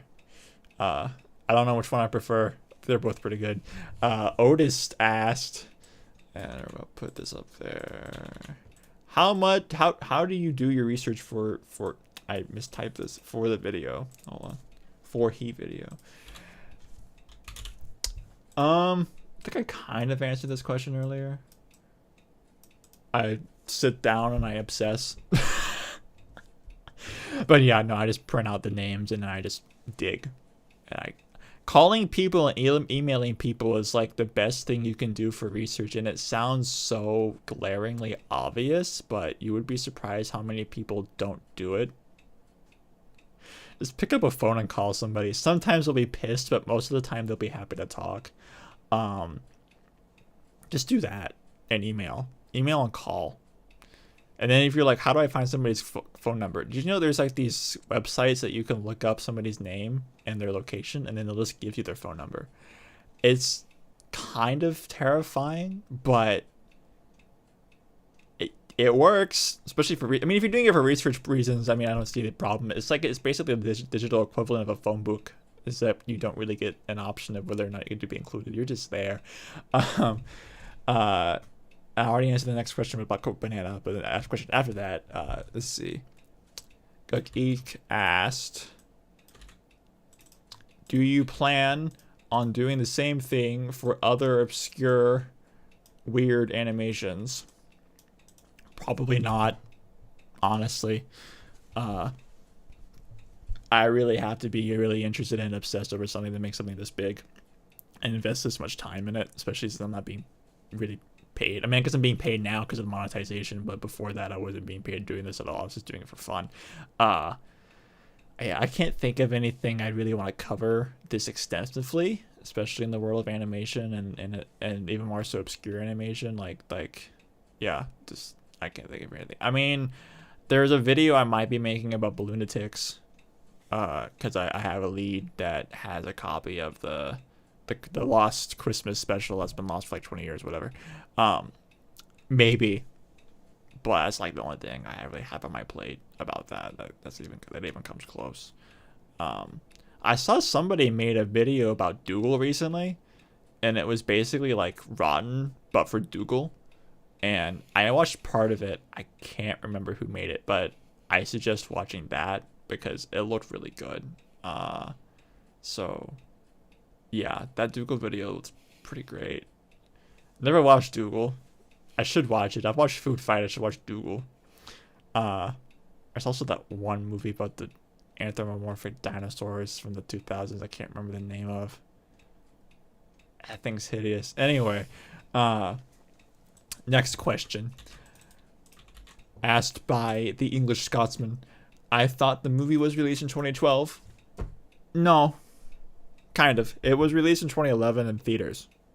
But it was released later in 2012 on DVD in 2013. I can't remember. But I'm pretty sure it premiered in theaters in 2011. So there you go. Oh yeah, there's a very fun fact. When it released on DVD, it released first in the UK. Also, thank you. The movie was Delgo. Yeah, that was it. Anyway, but yeah, the DVD was released in the UK first, and then it leaked on YouTube. And then that's how a lot of people watched it first in the United States, was watching it on YouTube from a leak on a UK DVD. And fascinatingly, that same upload, I have to find the link again, but that actually was archived by the Wayback Machine, so you can actually go back on that DVD and find it on there. Crash Bananco is saying that pretty sure it was released in 2012 in theaters and 2013 on DVD. You might be right. Maybe. I'll have to look at it again. You're probably right. Honestly, I might be thinking of I'm thinking of the auction listing. It was finished and ready to go in 2011. But yeah, you're probably right. Released in 2012. Whatever. I mean, at this point, the movie is technically from 2008 because that's when they finished it. So I mean, but yeah, sure. I can admit I'm wrong. Probably 2012 then. Carl Tret has also asked, or maybe stated, Foodfight worst movie ever. So Yes. true. I agree. Yeah, it's pretty bad. Roman asked earlier, do you still have that Russian Blu-ray? I never had it physically. I found it by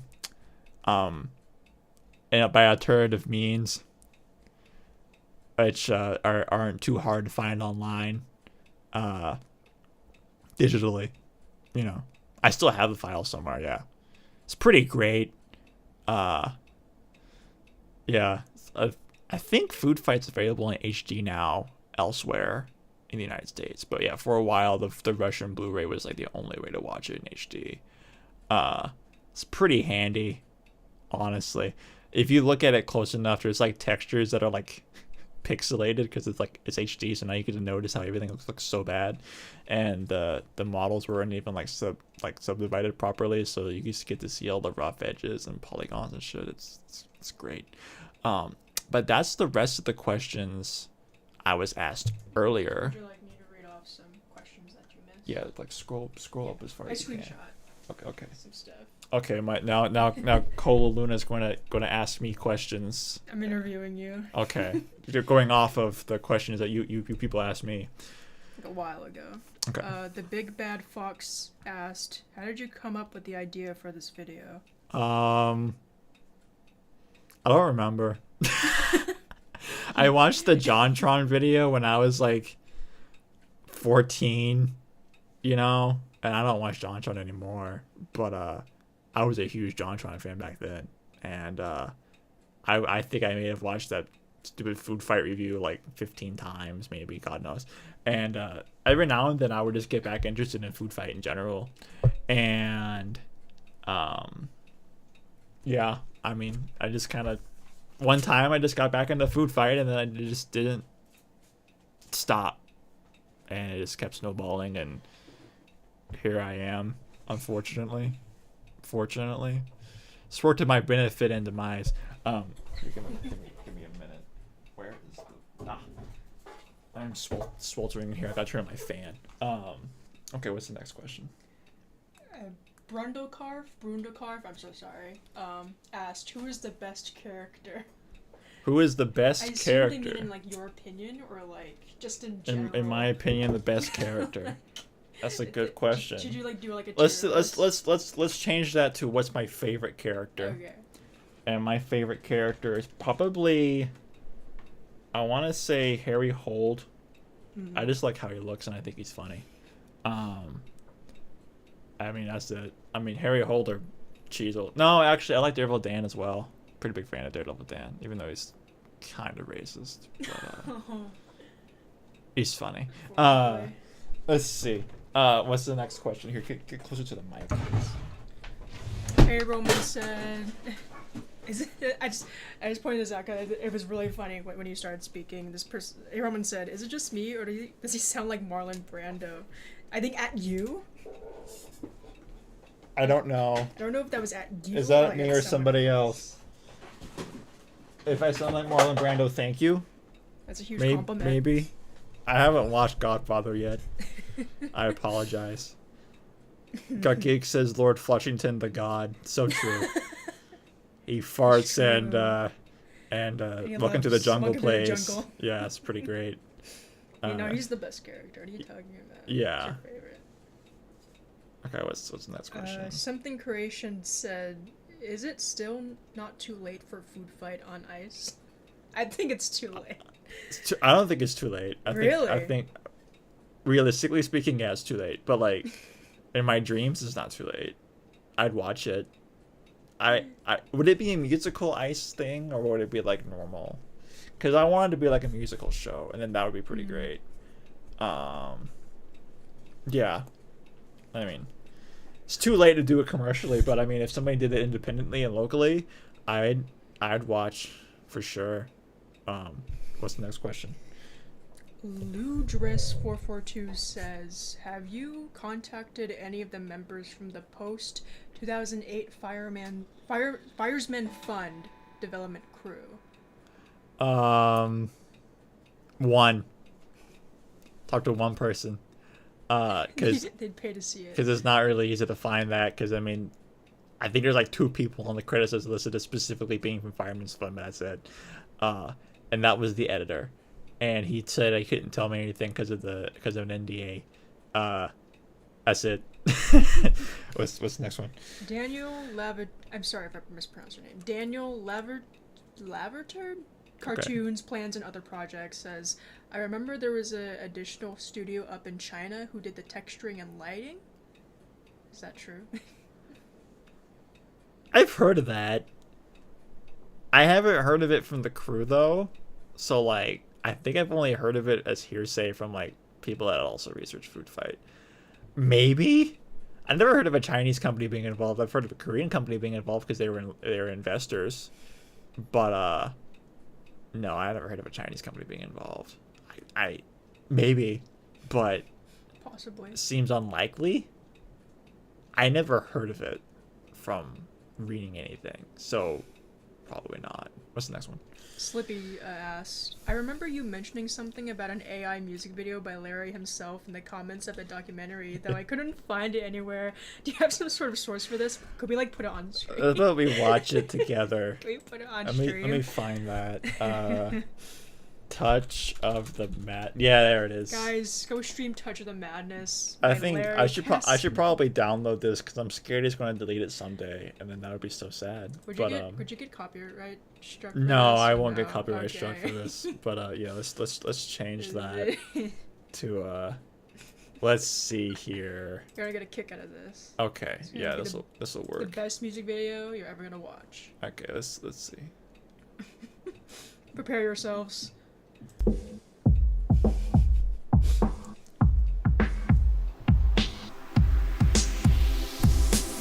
Coco Chanel's incredible style.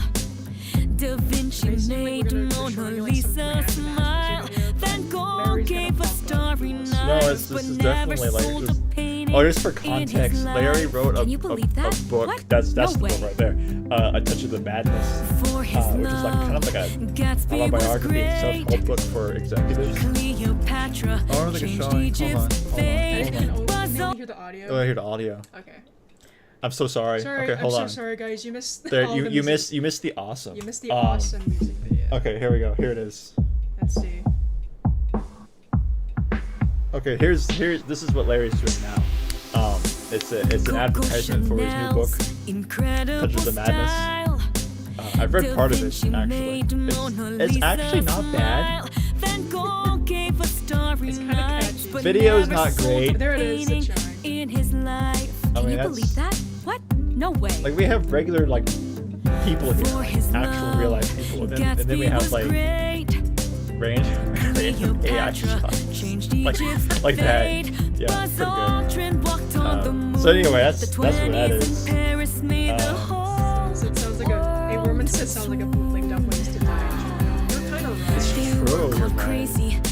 Here, we can keep watching until Larry pops up. And I don't watch the whole thing. I've seen this like 4 times. I don't know. And then the blonde woman is a model in his latest book called Malibu Blonde. it's a coffee table book of like models in bikinis and stuff. And there she is in the pink shirt. That's her. That's on the cover. And like if you look at his Instagram, half the posters just her. Yeah, he's done interesting things after Food Fight. That's longer than I've been alive. I can't really comment on what I think about certain things, but Everyone thought Steve Jobs was weird. Chaplin and his beloved tramp, 1,000 tries for Edison's lamp. That's madness. That's all I gotta say. They were called crazy as their plans unfurled, but they never gave up. There's Larry and his incredible navy blue. His favorite from Chroma Blue. Well done, man.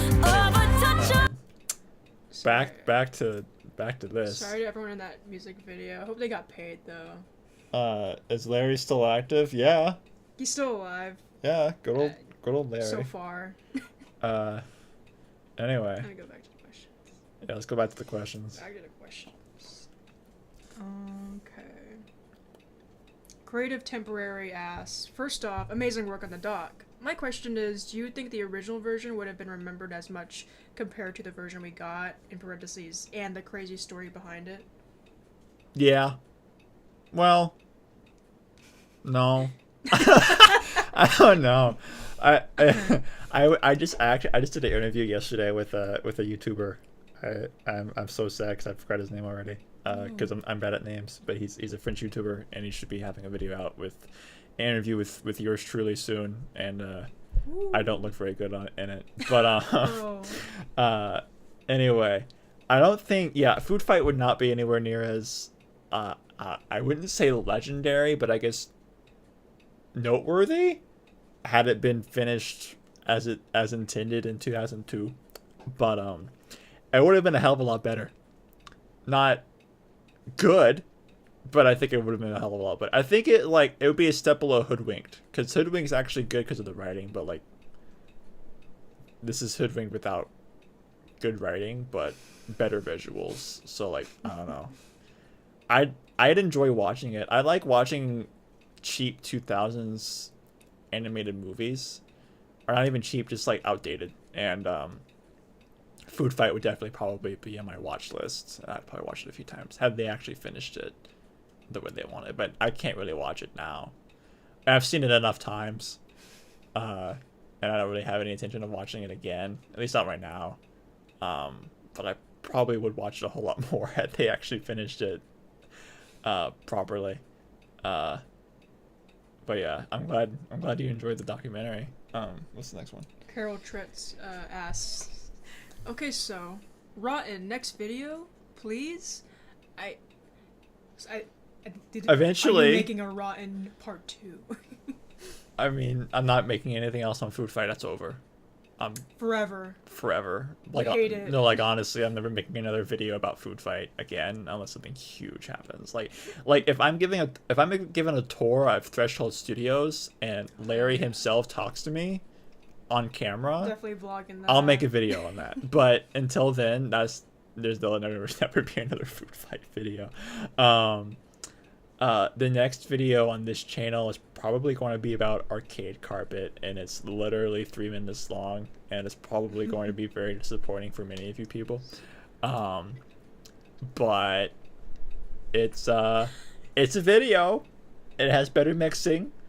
I think it's better in terms of production quality than Rotten, but it's just it's 3 minutes long and it's about carpet. So yeah, I mean, have fun with that whenever I finish it, because I kind of lost interest halfway through, so I'm like forcing myself to finish it. Also, finding images of carpet and arcades from the 80s is surprisingly difficult, so it's been, yeah. Anyway, what's the next question? I want you to answer this question by Carol Tret again. Do you hate Lawrence Kasdanov? No.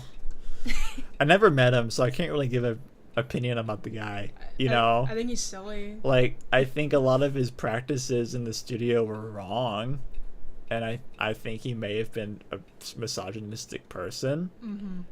But I don't know what he's like now. I don't want to judge too much, but I'm not impressed with his latest output. I think he should have stuck with making that Tetris movie instead. Yeah. I would have watched that. I really want to know what that would have been like. I gotta know. I don't think it got very far, but I'd watch it anyway. Yeah, I don't really hate Larry. So many people hate Larry now. It's crazy. All the comments in this documentary of like, I hate Larry. I wish he died. I'm like, it's just some guy. It's just some dude that like he's just like one of the many bad directors in Hollywood. Like every animation experience of the 2000s in a third-party studio was pretty close to this. Just Foodfight is particularly bad. Yeah. Will you ever make a video on any Threshold picture? No. Not Mortal Kombat. I'm done with Threshold. I'm done. I mean, I'm done with like making videos about it. Like I'll still research it every now and then, but like in terms of making videos, nope. Here's a follow-up to Carol. Threshold Entertainment should be owned by... Nobody. I think it should die. I mean, it's pretty much dead anyway, because they turned it into a hookah bar, which is insane. But yeah, no, it's kind of crazy how they're still technically a company, because like the only people left in it are basically Larry and his accountant, and that's it. That's all of Threshold. That's what exists now. What's the next one? Otis asks, what was your process for researching / scripting this video? I think I basically already answered that beforehand. Scripting it, I don't know. I mean, I just started writing. It's like I'm talking to a person about something I like. That's basically how I write it. Like, okay, this happened. I mean, that's where the channel name came from. It's because every time I'd find something cool, I'd go to a friend, like, okay, so this happened, blah, blah, blah, blah, blah, blah, blah.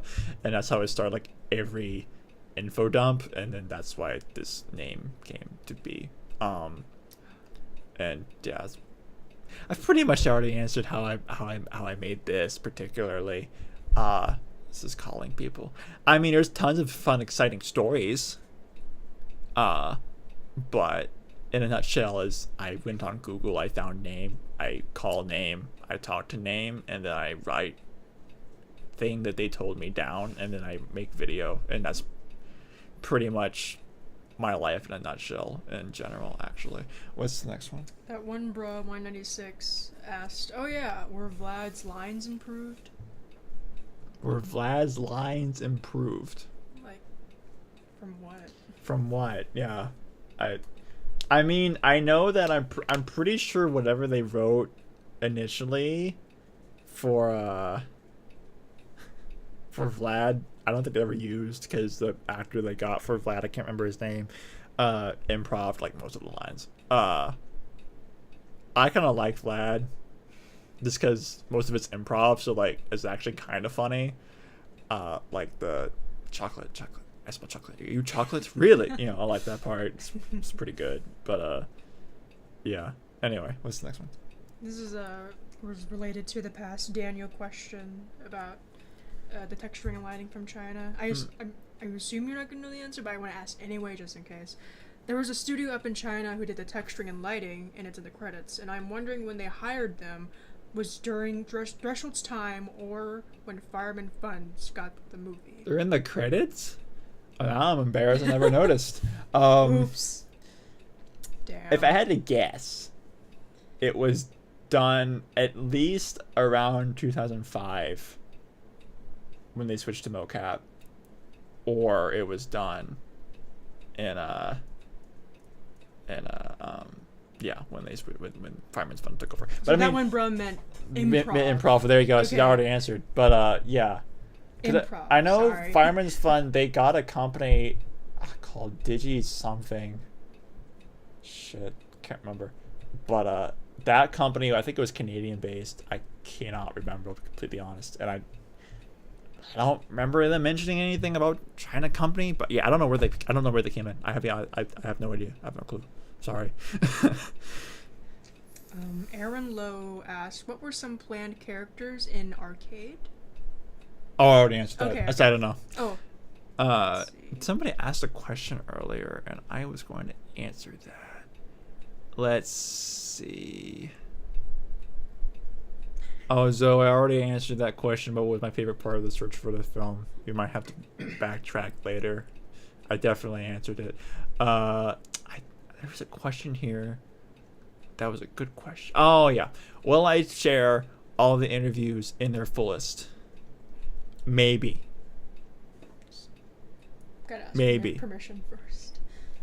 The only one I could think of that I could share would be Mona Weiss. Maybe Neil Fordyce's one, but maybe. There's a story in there that might not be legal to tell until Larry's dead. So, yeah. Oh, Roman says Digiscope. Yeah, that was a company. And Zing Zing does sound familiar. But anyway, yeah, in terms of releasing reviews, the only one I could think of would be releasing Mona Weiss, because I think that one's pretty fun and nothing incriminating is said in it. I'm never releasing the one with George Johnson until, like, George and Larry have passed, because there's a lot of industry stuff that I'm not at the liberty to share. Yeah, probably just Mona Weiss's review I'd be comfortable releasing. Interview. Oh, brass. What did Larry do? Interesting things. I can tell one story. It's a good one. This isn't really a Larry story. It's just a Threshold story. But in the early 2000s, there was a flood in the studio, and like I'll have to review the interview again. It's been a while, but anyway, they're like working on Foodfight and look down, and then like there's like 2 inches of water just like sitting on the floor, and the power strips that are the computers are plugged into and currently running are just like floating on the water. It's like terrifying. I mean, like, you know, if one thing flips over, like it's just gonna be electrical water like everywhere. And I'm pretty sure, I think there was a leak in the ceiling from the rain. And anyway, I remember they had to call George about it, and George was like very nonchalant about it because apparently this was like a fairly expected thing to happen, and I can't remember what happened after that. I'm pretty sure I can't remember if they kept working or they had to stop for the day. I can't remember. I'll look through the interview again. I might release that clip or something because it's a pretty good story, and I was going to include that in the documentary, but I just couldn't find the space for it. But that's why on the poster for the doc there's water on the floor, is because that's because the studio the Great Foodfight flooding of 02. Yeah. It's probably my favorite story. That and the fire, but I can't talk about the fire. All I can say is a fire happened, but not at Threshold. But there was a fire. That's a good one. Is that the flood of 02? Yeah. Anyway, what's the next one? Spacey McSpacer asks, thoughts on the junior novelization of Foodfight? I never read it. I never read the novelization. I never even finished reading the script, because I'm impatient. I skimmed it. Tiffany has read, I think, both versions of the script and the novelization, so she actually helped me quite a bit in telling me the differences between the versions and what was changed, which was pretty handy because I watched the work print, which helped me quite a bit in knowing what, like, especially with the whole snow sled deleted scene. That's pretty important, especially since they put that in the video game. But yeah, I never read the novelization. I know there's one thing where Fat Cat Burglar is actually cat in it by mistake, because the author didn't know that he's supposed to be a rat. But anyway, that's all I got. What's the next one? Sorry if you've answered this one already, but Red Eye asks, speaking of WIR, did arcade influence Wreck-It Ralph? I want to sound stupid. What's WIR? I don't know. Okay, oh, Wreck-It Ralph. Duh. Oh, Wreck-It Ralph. Yeah. No, Arcade did not influence Wreck-It Ralph. Wreck-It Ralph is actually influenced by another movie called Joe Jump, which was also a Disney movie, because Wreck-It Ralph was actually conceived in the 80s as High Score, and then that later became Joe Jump in the 90s, and then it became Wreck-It Ralph in the early 2010s. You guys should read Drawing for Nothing. Yeah, you should read my book, Drawing for Nothing. It's pretty good. I heard it's in the news. I definitely did not write it, and it's definitely not in the New York Times. But anyway, what's the next You're one? gonna love this one. Carol Tritt asked, "What if Food Fight never gets stealed?" What if Food Fight never gets stealed? I think I answered that question, which was basically the answer to what if Food Fight was finished properly. I guess I can talk about the theft, because nobody really asked about that yet, because I have more info on it. A theft did happen. We just don't know what was stolen. I have no idea. Nobody on production knows what was actually stolen. And it could very well not have been Food Fight related. And supposedly the FBI was involved. Definitely not the Secret Service, but supposedly, I've been told, the FBI investigated it. But we don't know what was stolen, and it could have been something not Food Fight related, or not even movie related. It could have been like 3 hard drives that somebody wanted to sell. I mean, God knows what was stolen. But yeah. Anyway, what's the next one? Allie Winchester 87 asked, "What if Food Fight got finished in 2005 and got released in 2006? What would you think?" I think I've already answered that question basically. That's just the answer for the 2002 version. I guess the question could also be answered if they finished it in 2005 with the old mocap stuff. Would have been better still. But yeah, I don't really have an answer to that. There's only so much speculation you can give, because I mean, at the end of the day, it doesn't exist. So like, I don't know what it could have been like. I have no idea. What's the next one? That one bruh 196 asked, "Why was there so many gay jokes with Dan? Do we know the intent?" No, I have no idea. I have no clue. They're pretty funny in the script, at least. Like, without context, it's pretty good. Because gay equals funny. Because gay equals funny. Gay equals funny. So haha, you know. But I mean, I don't know. Like, in the script, there's always like this kind of weird tension between Dan and Dex.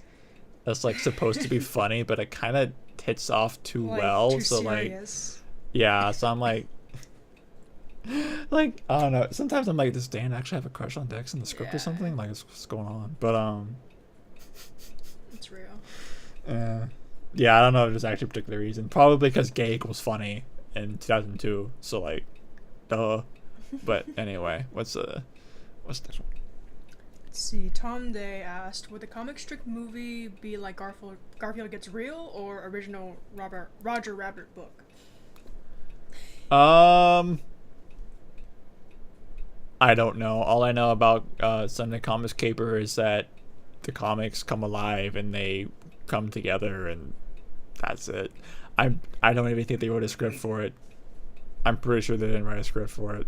Actually, I think I was told they didn't write a script for it. I will double check. But yeah, I have no idea. Somebody else make Sunday Comics Caper. Make it fun. I don't know. You could do that now. So many public domain comic strips currently. I mean, you could have tons of fun with that. But yeah, I don't know what Threshold was supposed to be doing there.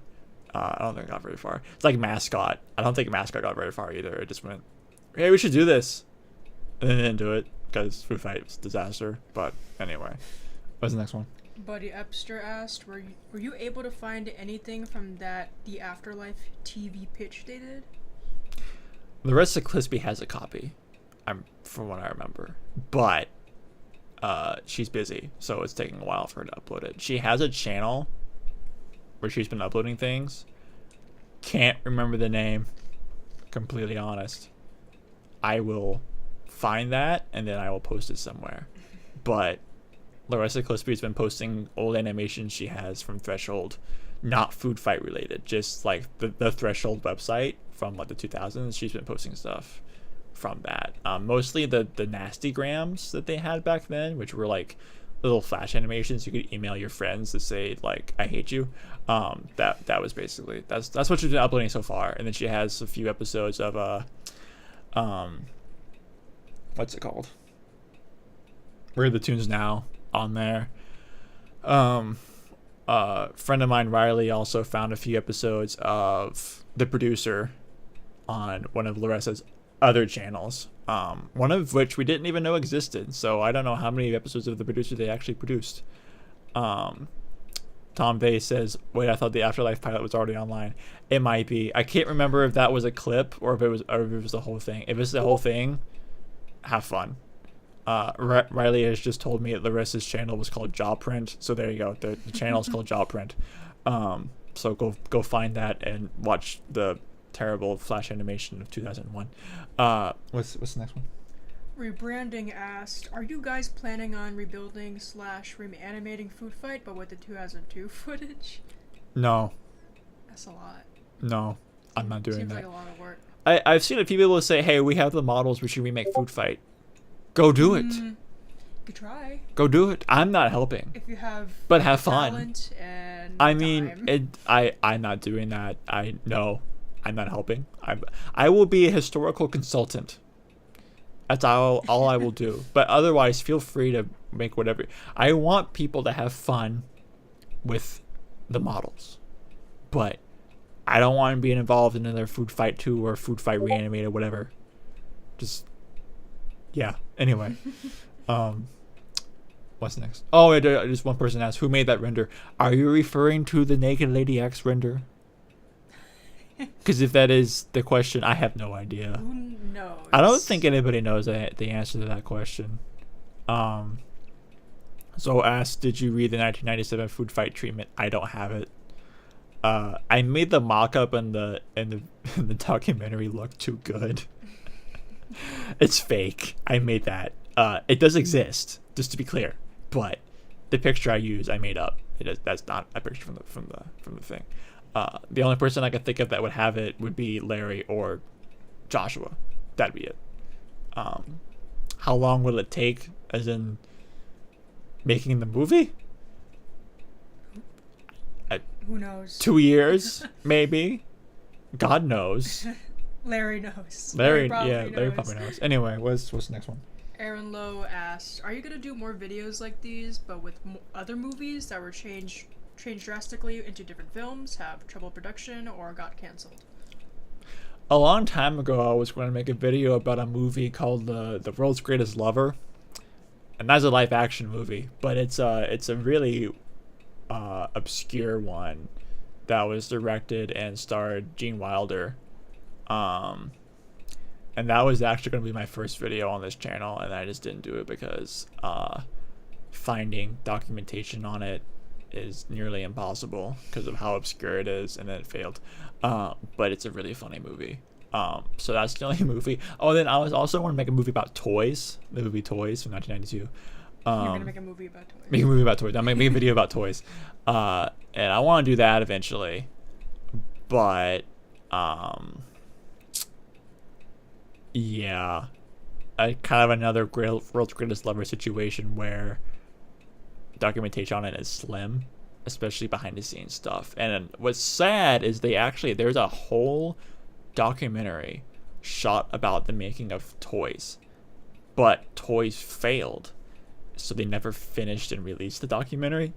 So there's a tape sitting somewhere of the documentary, and I actually found the editor that might have a copy, but he never responded to my emails or calls about it. So I want to see that, but I probably never will.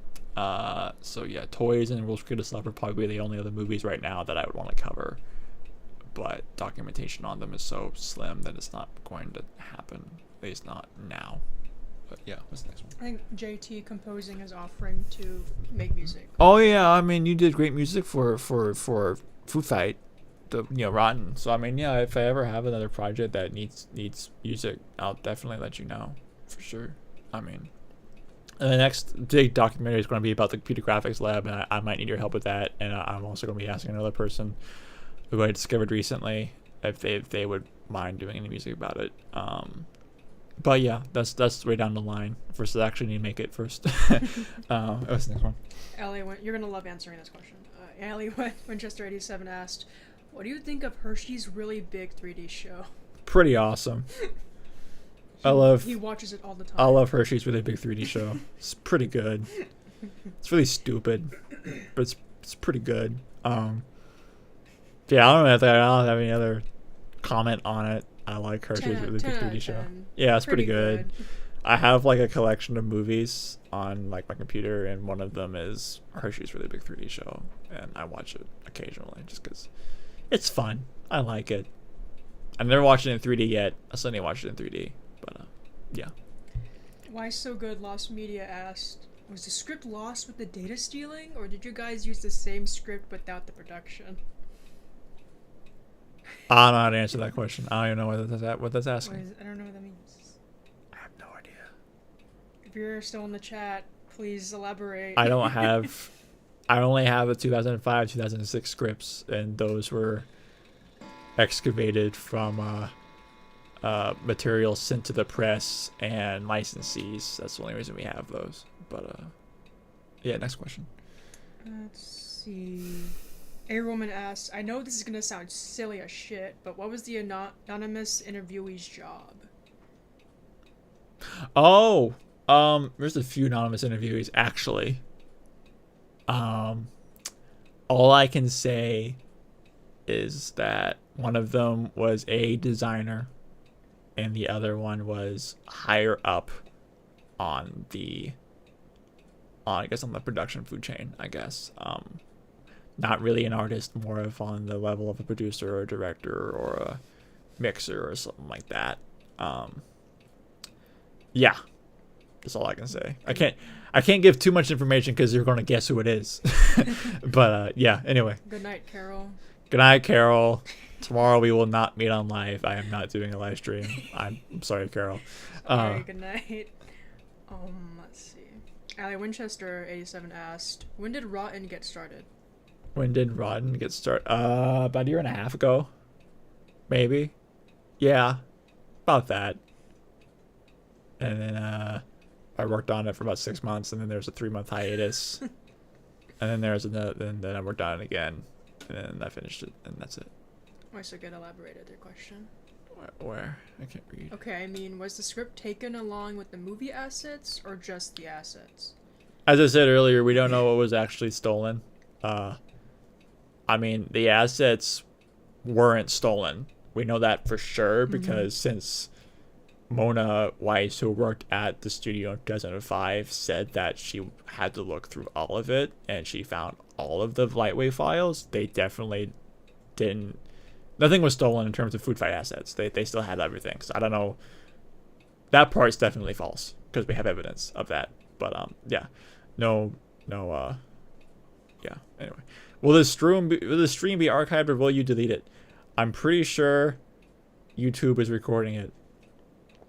I'm 90% sure. I've never done this before. I think that's what DVR on means, is that it's being recorded. So will not get deleted. It's not being deleted. So there you go. Yeah. What's the next question? Tom asked, why did you personally steal the Foodfight hard drive, Ziggy? Why did you do that? I was hungry. How the hell did you do that? I was hungry. We could have gotten the perfect movie. Yeah. And stole all the hard drives. It looked so yummy. And my suspiciously threshold hard drive shaped stomach. Oh, sorry. Stupid. Let's the next one. Lugis442 asked, do we know anything more about the cut racist Daredevil Dan lines? No. That's a good question. I never really thought about that. I can't think of who would have that. Yeah, I don't know about it. I don't know about any more lines. I think my anonymous source said that, what was it? There were 8 hours worth of dialogue recorded or something like that. I don't have any of that. I don't know who would. I don't even know if it still exists. Probably not. Honestly speaking, the fact we have as much as we do now is actual miracle. Yeah, what's the next one? Why So Good Lost Media asked, did any food brands say no to being in the movie? A lot. A lot. Okay, so all of the food brands you see in the old trailers and the sizzle reel and concept art, they agreed to be in the movie, or they were going to agree. And the reason they are not in it now is because they changed their mind. So yes, plenty of companies said no because the movie kept failing deadlines, and then it kept looking like shit, and then they decided this is a terrible idea for our company, and then they pulled out, and there you go. Hostess somehow stayed in. It's funny because when Foodfight was released, Twinkies were no longer being made, so Twinkie the kid should have been dead in the movie if you want to be accurate. But No. yeah, that's pretty good. JT Composing asked, how did you land interviews? I answered earlier. I call people, and then I'm nice, and then You stalk them. I don't stalk them, but yeah, I just call them and say hi. I'm making documentary about Food Fight. You want to be in it? And then they go okay, or then they go okay, but don't record me. And they say okay, and then there we go. I mean, it's actually pretty simple. I mean, the only reason why Raw didn't happen is just because I was the first person to give enough of a shit to just call these people up. You're Food Fight's #1 fan. For #1 fan. Zoe asked, what do you think of the movie Joe Jump? Do you think it would have been great, or if it never came before Wreck-It Ralph? The cool thing about Joe Jump is that Joe was 2D animated, and then the rest of the characters were 3D. That would have been the coolest part. The plot is kind of cool. It's more like if you watched Wreck-It Ralph, but the main character was Turbo. It's kind of like that.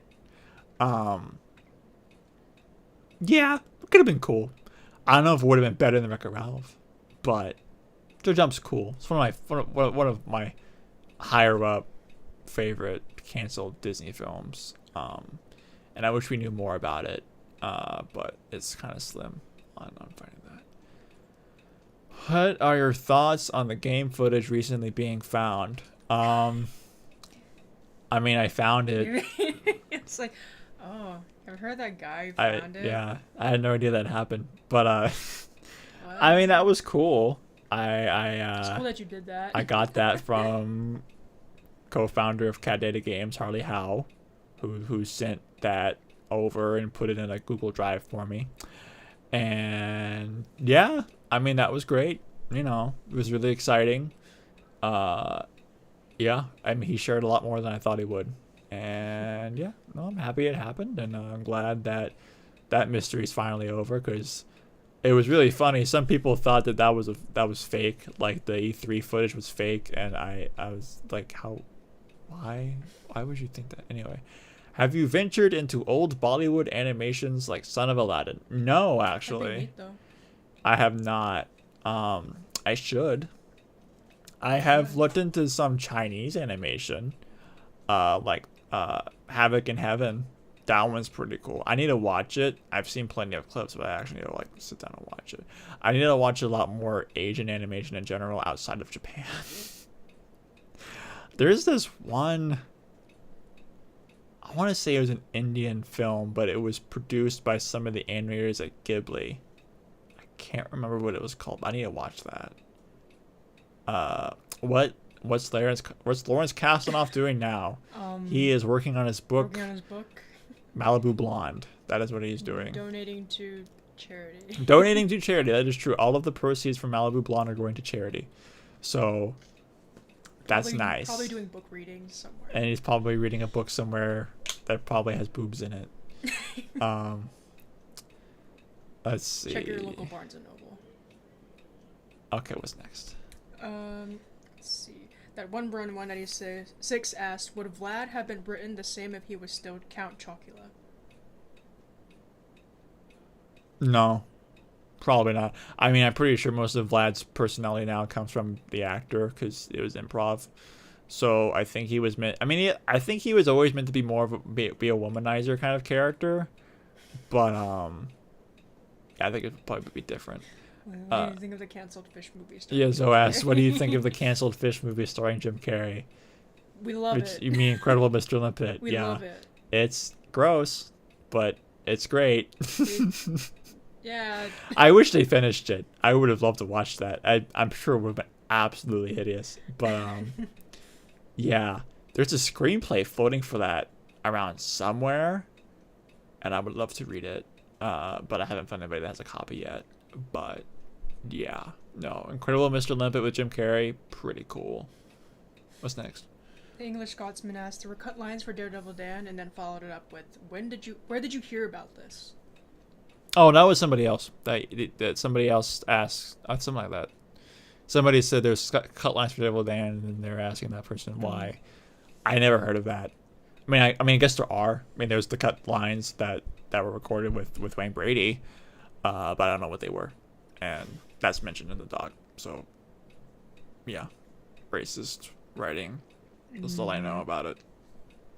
Anyway, what's next? Slippy asked, was Daredevil Dan voiced by Wayne Brady in the work print? I can definitely hear Charlie Sheen voicing most characters, including Vlad and the zombie dude. I don't really know his name. In the work print, there's two voices. There's the voice in the sizzle reel animation, and there's the voices in the panels, the storyboard panels.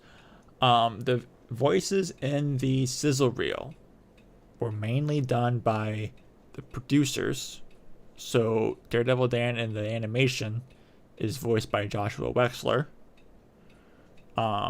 Lady X was voiced by, I think, I got a counter or somebody at Threshold. Just like whoever they could get to record some lines, they just did that. And I don't know who recorded him and who played him in the storyboard. It wasn't what's his name? Wayne Brady. None of the cast played any of the characters in the work print. It was just crew members doing a line read. That was it. I'm pretty sure Charlie Sheen wasn't in it either, because Sheen wasn't even recorded. Sheen didn't record his lines until 2007. So there you go. Where's the doc you keep mentioning? Was it released? Shut up. Yeah, I don't know what you're talking about. Whatever. Okay, what's next? Let's see. One bro 196 asked, "Is there Suji concept art?" I already answered that. Oh, okay. Sorry. Why so good? A Lost Media asked, "Was there any Foodfight brand deals with restaurants like Planet Hollywood, etc.?" Not that I know of. That'd be awesome, though. There was supposed to be cereal and chocolate and ice cream and stuff in the stores, but nothing in terms of restaurants that I know of. Yeah, I mean, they did make Daredevil Dan chocolate, like that did actually exist, but it was only accessible to crew members. It was like a promo item, basically.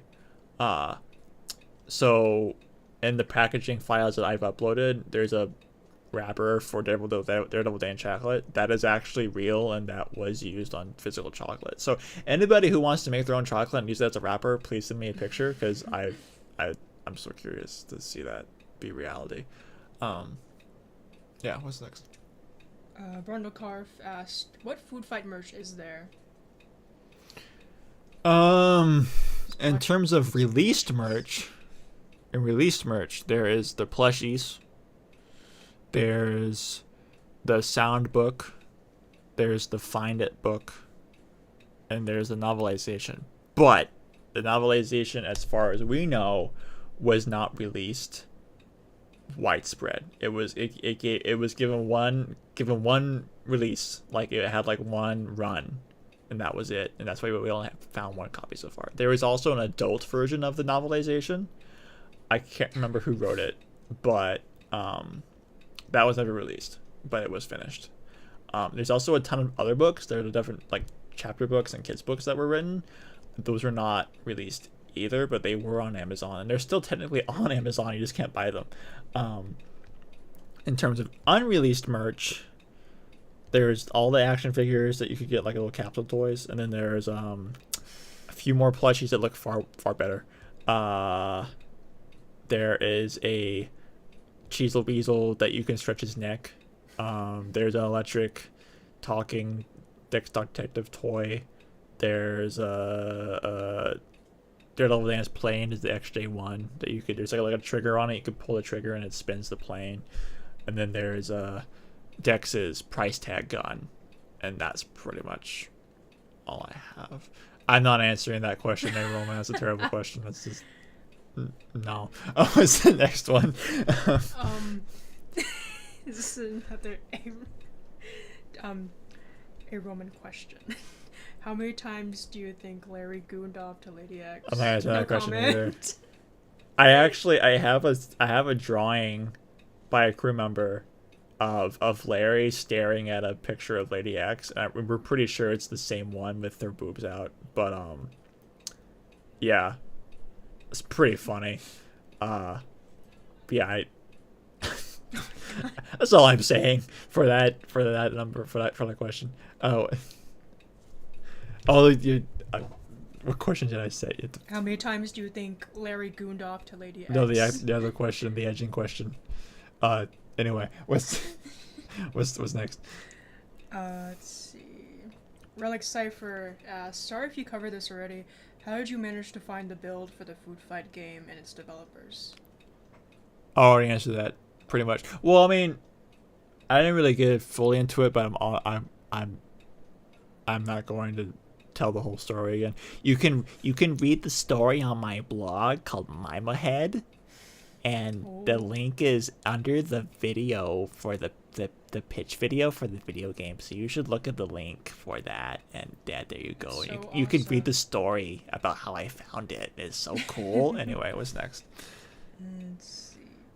Brenda Carve said, when will you buy the rights to Foodfight? When they give me a number and I have money. If by some crazy reason they say, hey, you can have the rights for Foodfight at $500, I'd probably do it. But that's probably not going to happen. I still don't know what I would do with that. Anyway, what's next? Tom Day asked, if Foodfight ever got a sequel, would there have been a plot reference of industrial espionage stealing something? Yeah. Yeah. Yeah. Sure. What's next? Let's see. Ludris442 asked, anyone heard of the badly done subtitles of the Foodfight YouTube video? That's not asking you, it's just asking anybody. Wait, what was the question? Badly done subtitles of the Foodfight YouTube video. I've never seen that. No. It should be better. I don't know what to say. People are asking I should release their artwork. I will do that if I get permission. I never asked. So if I get permission, sure. But until then, no. What's next? Everyone asked, can I swear? You can swear. You can swear. I don't care. And that was the last question that I screenshotted. That's it? Okay. So you gotta like scroll up for all the other questions. I think I answered most of the questions I've seen here. But Hi, greetings from Colombia. My question is this: after you released the documentary, more ex-employees from Threshold spoke to you and gave you more info, or has Larry contacted you? Larry has not contacted me. We wish. I wish Larry would say something. As far as I know, Larry has never even seen the video. Somebody asked earlier if Larry knows about Rotten. We don't know. We have no idea. He probably does, unless he lives under a rock, because everybody else knows about it. When I talked to Joshua Wexler a month after Rotten came out, he had already actually seen it, and I'd never talked to him before. So yeah, most of the crew have seen Rotten, but they haven't really told anything very new afterwards. But they've seen it. I don't know if Larry's seen it. I assume he has, or at least he knows about it. He just hasn't said anything. The artwork of Lady X with her boobs out, isn't that public? Yes, that's public. The artwork we were talking about earlier is a drawing of Larry looking at that picture, which was drawn by a crew member, observing what was happening in front of her. Anyway, but yeah, I don't have any other. I have no other questions to answer. People are So- asking about the Cool Cat documentary. So until then, do we have any more questions until I call it? If you have, like, if you asked a question and we didn't see it and you're still here, please ask, please. You get. If you're just dying You to hear the get. answer. You get 5 minutes. You get 5 minutes. Timer starting now. And then I'm deleting the channel forever. We already Yeah. asked favorite moment from the movie. Favorite moment from the movie? Cold farted itch, probably. It's pretty good.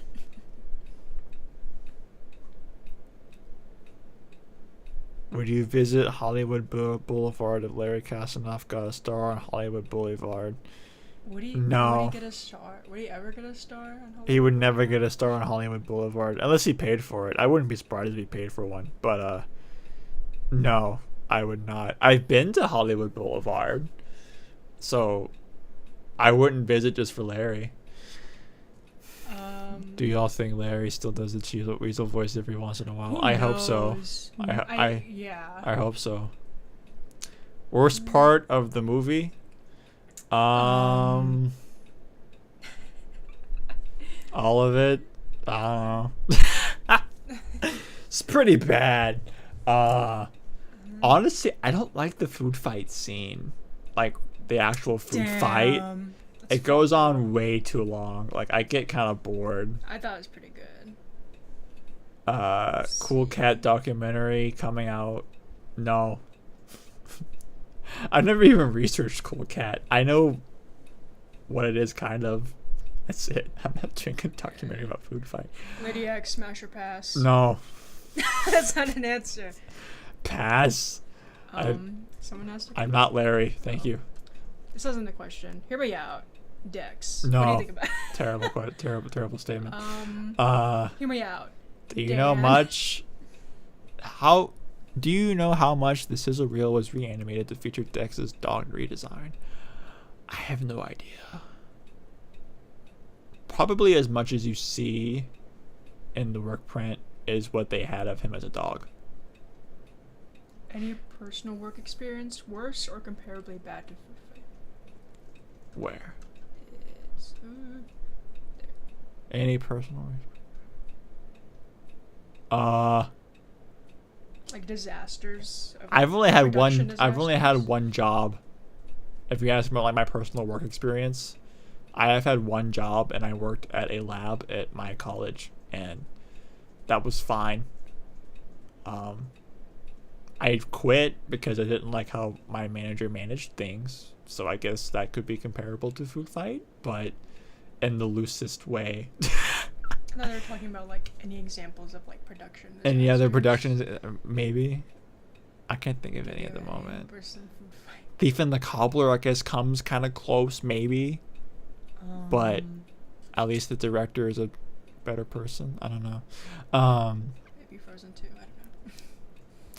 Do I like Hershey's Kisses? Yes.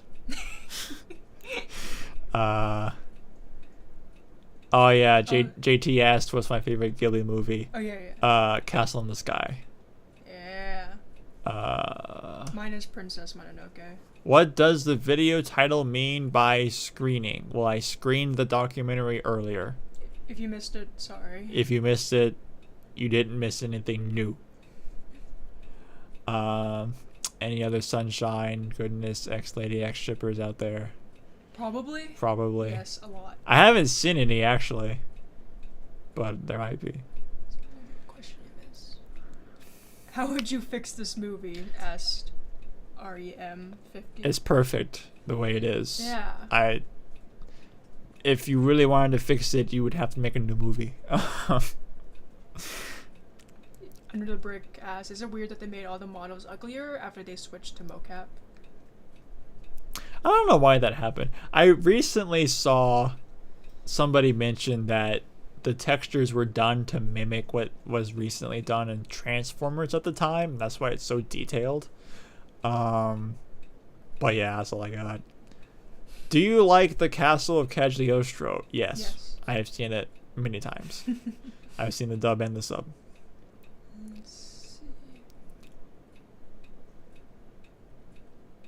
If someone made their own food fight media, would there be legal trouble?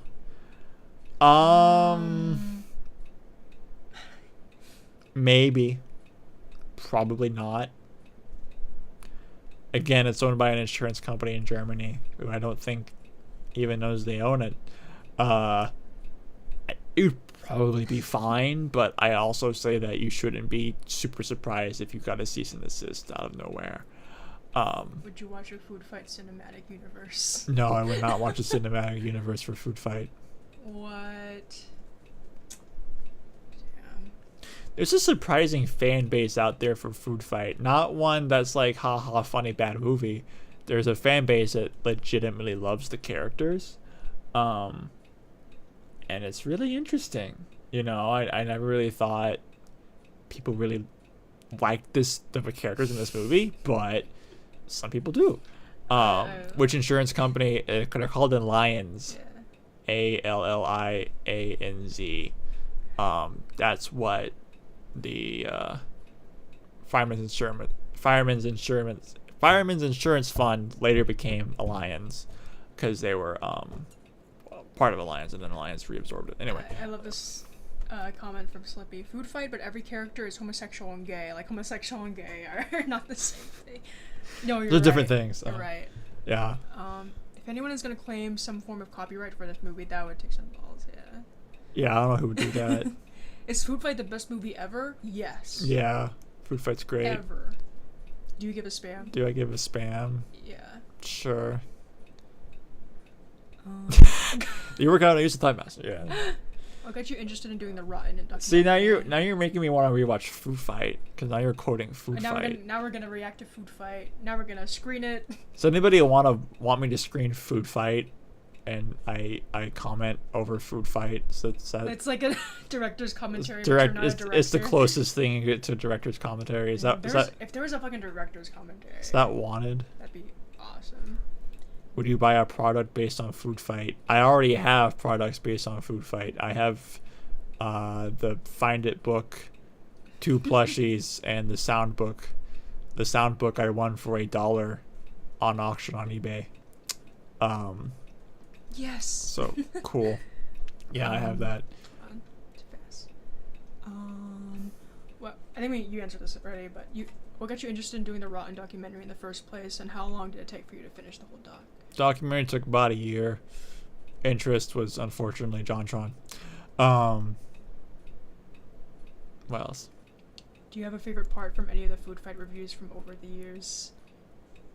Food Fight review. The only one I really watched, like in terms of reviews, was Food Fight. That was the only one I really watched front to back often. Was JonTron's review. I can't think of a favorite part in it. I don't know. You've answered you do have products. Yeah, I already answered that one. You answered your other documentary. If you want to reiterate, just in case. What? Like, what documentary you plan? Oh, what other documentary? The next documentary is going to be the Computer Graphics Lab at the New York Institute of Technology. It sounds boring, but it's actually pretty cool. I see there's plenty of support for wanting to do a commentary on Food Fight. Okay, maybe another time. I'll do that. I don't know, in a month, Who knows? a few weeks. I don't know. I'll do it eventually. Let's see. Is it true that Charlie Sheen was on crack during the entire movie? No. Is that a thing? Not that I know of. Oh. He might have been. I don't know when Charlie Sheen got off drugs. I don't know much about Charlie Sheen. Maybe. I think he was off drugs by that point. I can't remember. If Charlie Sheen was still on drugs in 2007, then I suppose it's a theory that is plausible. But if he was already off drugs at that point, no.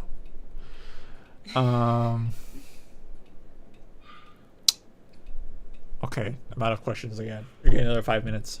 I'm starting the timer. Resets again. I'm turning this into a Ziggy Q&A. What questions do you have for Ziggy? Just as a person.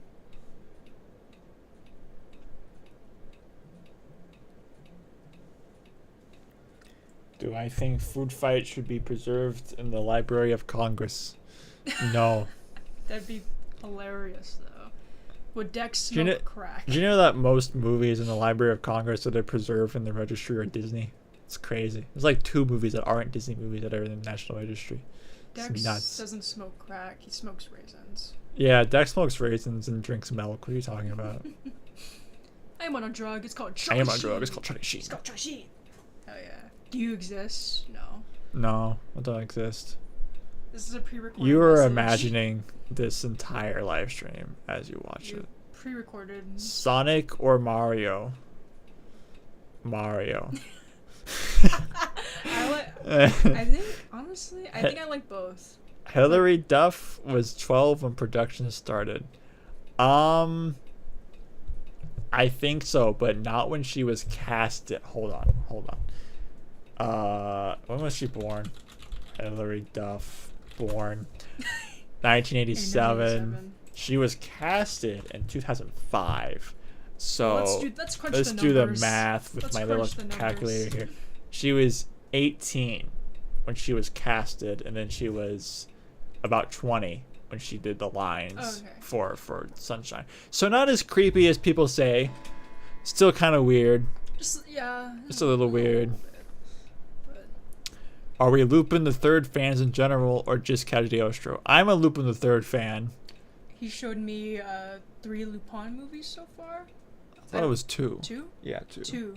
I like Lupin so far. Yeah, I showed Ko Mystery of Mamo, and that's a movie. It is.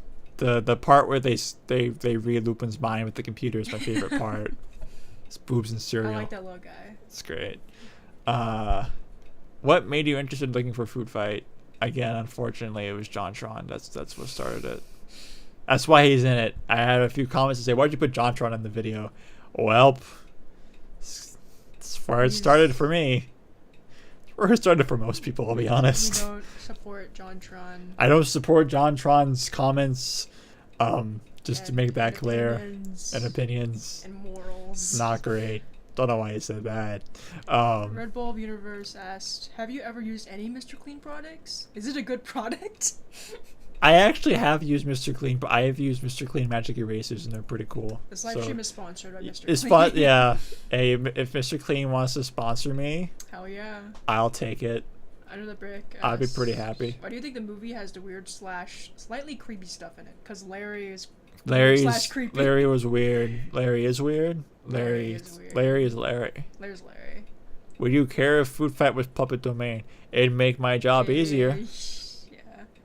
Rem I mean, 50. not that I have to worry much about legal things anyway, but it's something I still have to worry about just a little bit. Rem 50 asks, why did they make the villains overtly fascist? Who knows? One thing that is nice to mention is that Larry is Jewish. Yeah. So I don't know if there's any connection. Larry is Jewish? But that's probably why Dex is Jewish. It's Dex because is Larry is Jewish. Just a little fun fact. Was there any issue with Doug Walker in the same space? Nobody has mentioned having problems with me putting Doug Walker in the video. So, actually, I actually contacted Doug because I wanted him to be in the video, but he never responded. Maybe for the best. I don't know.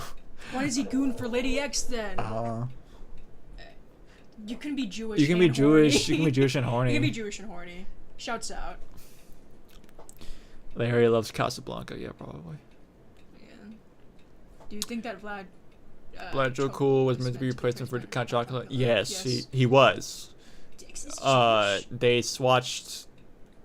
They took out Count Chocula in 2000. I don't know why, but you can actually. I have the literal office memo that says that Count Chocula will no longer be in Food Fight, and you can see that on the Internet Archive account. It's a lot. Do you think if Food Fight came out in 2000s, there would be fan art of Dan and Dex drawn in that generic anime art style from the 2000s? Yes. Yeah. There probably is.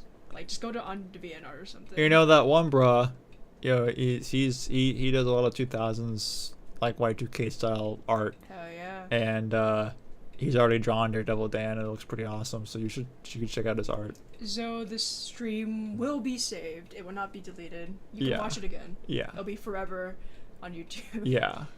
This will not be lost media, Yeah, guys. This will not be lost media. Let's see. Is Sausage Party worse than Food Fight? Yes. Could Food Fight 2 change JonTron as a person? Could he be redeemed through such beauty? No. That's a great question, though. Dex is Jewish, yeah. Dex is Did you Jewish? watch the movie? Come on. Sing Dare the Day live. Dare the Day. I'm not singing Dare the Day, thank you. I would if I had the lyrics in front of me. Sing the entire Food Fight OST live. I'm not doing that either. You answer this. Favorite character and least favorite character. I didn't say least favorite character. Oh, yeah. I don't know who that would be. I don't like I hate the nose guy. That's my. That's Well, my the least favorite. sad nose. Oh, no, Nustrix. I don't like that guy. Nustrix is. Yeah, I don't know about Nustrix. That's my least favorite character. I don't know what my least favorite character would My be. favorite character? I don't know if I have a favorite character. When- I like when- that one dancing blue guy. When will you do a Food Fight 24 hours nonstop watch party? Never. Somebody else do that. They used to do that on a 4chan. Yeah. I wasn't there for it, but that did happen. Is Sausage Party worse than Food Fight? Oh, answer that. Oh, okay. Answer is yes. Yeah, definitely. I never watched Food Fight Sausage. Food Fight doesn't have an orgy scene. I so- never watched all of Sausage Party. I've only seen the orgy scene. That's enough for me. God. Most interesting sponsor that was removed from the film? Mars Chocolate. Would have been nice if they had Mars Chocolate in there. What would happen if we put Larry in a room and gave him a choice to choose between Sunshine or Lady X? How long would he struggle with it? It's Lady X. It's by Lady a- X, by a landslide. obviously. I mean, unless there's like Obviously. someone made like topless Sunshine. Was Nustrix a Jewish stereotype? No. Given that Larry is Jewish, I don't think Larry I would. don't think he'd let that slide. I don't think he'd like that. I don't think that'd be good. The only thing I consider Nustrix being a Jewish stereotype because he has a big nose, and big noses don't automatically mean you're Jewish. It's a very loaded question. I don't like that question. I don't know what this question means. I just think it's funny. What if you had Sausage Party and Food Fight switch places? I'd be in hell. I don't know. who stole Like Sausage that Party's hard that would drives? mean I made a video about Sausage Party. I don't want to do We that. stole the Sausage Party hard drives. Let's see. Should we get a movie about what the store owner was doing during the events of Food Fight? I want a new perspective. That's a good question. We wish. Those guys in L. I'm glad you agree. Where's the Mr. Leonard movie? Why was the Pelican Lady who interviews Dex in the original cut removed for a Bee Lady? I think the original Bee Lady was named Busy Bee, or something like that. The bee part made sense. I can't remember why though. I don't know why they changed it to a Pelican Lady. I don't know. That's weird. I don't like it. But Bee Lady is kind of scary too. What would you do if you had a tiny clone of Lady X that had the same memories of the real one? Set her free. Set her free. No, my first answer was Squisher. I was thinking that, but like, Lady X kind of sucks. she does, but yeah, actually, I don't know. Like, she killed people. I'd put her in a jar with like a stick and a leaf and see what would happen. I can't remember. I'm sorry, because I'm supposed to be the Food Fight guy. Do they revive the dead Ikes at the end of the movie? Because like, are they just like, are they dead at the end? Like, I don't remember them being revived. I think they just stay dead. Food Fighters, please answer this question. You don't remember. Do I think Food Fight was more influenced from Roger Rabbit than Toy Story? Yes. Yeah. Definitely. Have I seen Poppy the Performer? Yes. I've seen all of It's them. been a very long time, but yes, I've seen Poppy Yeah, the it's been a Performer. while, but I like that guy. Uburn says yes, the Ikes are revived. Okay, good. Kitamono's my favorite character from Poppy the Performer. Okay, I'm giving this live stream a deadline. It will end in 20 minutes. Let's see what you missed. You answer this one. Hey, okay, so how did you manage to obtain and use behind the scenes and unseen material of both versions of Food Fight for your documentary? Asks Red Bulb Universe. Various ways. I mean, I don't know.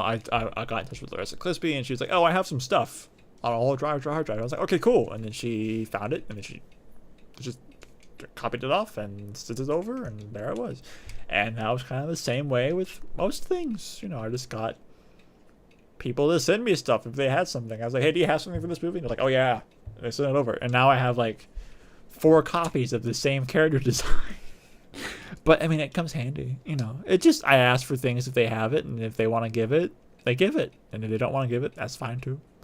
And that's pretty much it. It sounds so simple, but I mean, it really was. Food Fight's special because nobody cares about it, so they're not really afraid of getting in legal trouble because it's not really protected legally anymore, and they don't have much pride in it either. So they're like, okay, you want this trash? Here's the trash, and then I get the trash, and here we are.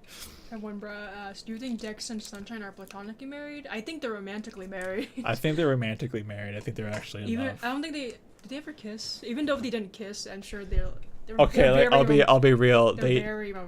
Dex and Sunshine are not the worst relationship I've seen in terms of chemistry in a movie.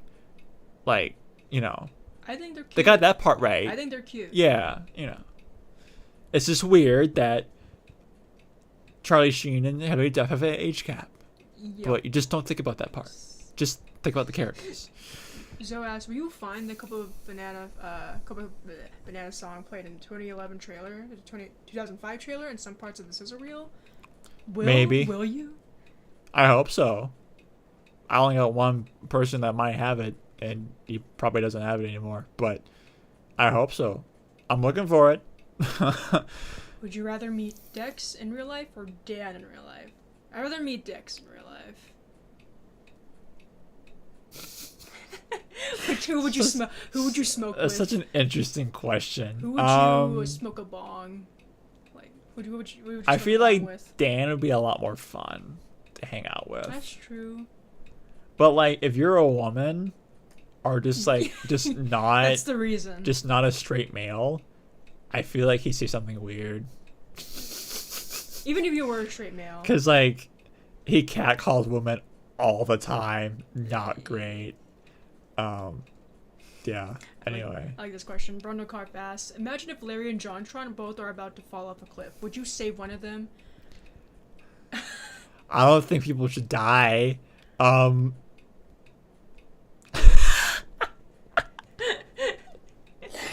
That's I'm not answering that question. You don't have to answer that question. I'm not answering that question. Let's see. You answer that question. Can you extend the stream by another 20 minutes? Can you?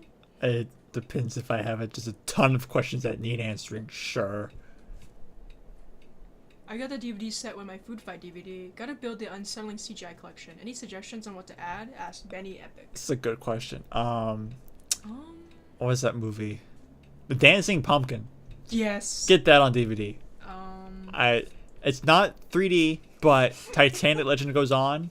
Get that too. Ratatouille. It's very hard to find on DVD, but if you find it, get Titanic Legend Goes On. The Little Panda Fighter. Little Panda Fighter. Santa versus the Snowman 3D. Hell yeah. That's all I got right now. Hoodwinked, I guess, maybe. Hoodwinked good. Hoodwinked's good, but it still looks ugly as hell. Any Food Fight hot takes? It wouldn't be that bad if they did the mocap right. Yeah. Like, Polar Express looks good, in my opinion. Monster House looks good. Monster House looks good. So Food Fight could have looked good. Would you go to an orchestral show of the Food Fight soundtrack? Definitely. Yes. Definitely. If the tickets are cheap. When Fireman's Fun finished the film, did they finish the animation from the films that were done, or did they just edit it together from what they had? I don't know. It's a good question. I think they finished the animation. But there wasn't a lot to finish. They just kind of like strung together what they had and used what was available and made what we have today. Anyway. That one bro asked, would you go to a live script reading of Food Fight? It depends who's reading the script. Like, I don't know if you could get all the actors. Like, if Christopher Lloyd is there and he's playing Mr. Clipboard, That'd be fucking awesome. I'm their front seat. But yeah. A Roman asked, do you remember that Food Fight publicist book sent to the UK distributor? What about it? Yeah, I remember it. I don't know what you wanted to know about it though. If Larry Dubb asked, if Food Fight never took the direction shift and released as it was supposed to, would you still be fascinated with it overall? Let's see. I think I answered that question already. Yeah, I mean, probably, maybe. I don't know. Again, I can't really speculate too much. I don't know what it would have been like. I don't know. Would you smoke with Cheezel? Yeah. Yes. Why? I can't pronounce your name. Zinamjana. Why Casanov like the Weasel? Because he voiced him. Because Weasel's funny. Because he's funny. Yeah. Would you hang out with Cheezel, T Weasel, or Lady X? I think Cheezel would be funnier to hang out with. And he'd give me stuff for my lonely bachelor nights. The Spanish voice of Jax in Amazing Digital Circus is Pablo Gandolfo, who also is the Spanish voice of Dex Detective. That's awesome. Fascinating. That's awesome. Thank you for that information. That's amazing. That's pretty great. Wow. How did that happen? I wonder if Gooseworks knows that. Somebody should tell Gooseworks. Someone tell her. Were there any brands you feel that were translated well into the style of Food Fight? Ask Larry Dubb. Maybe, yeah, sure. Let's see. Why So Good Lost Media asked, how much would you pay for a golden copy of Food Fight? A golden copy of Food Fight? Like it was made out of like gold? Like straight up Nothing. gold? I don't want that. If it's just gonna be the movie on there, who cares? If it has bonus features, though, I'll take it. How much would I pay for it? I don't know. Let's see. Would you watch a 4Kids dub of Food Fight? Hell yeah. Yeah. That'd be awesome.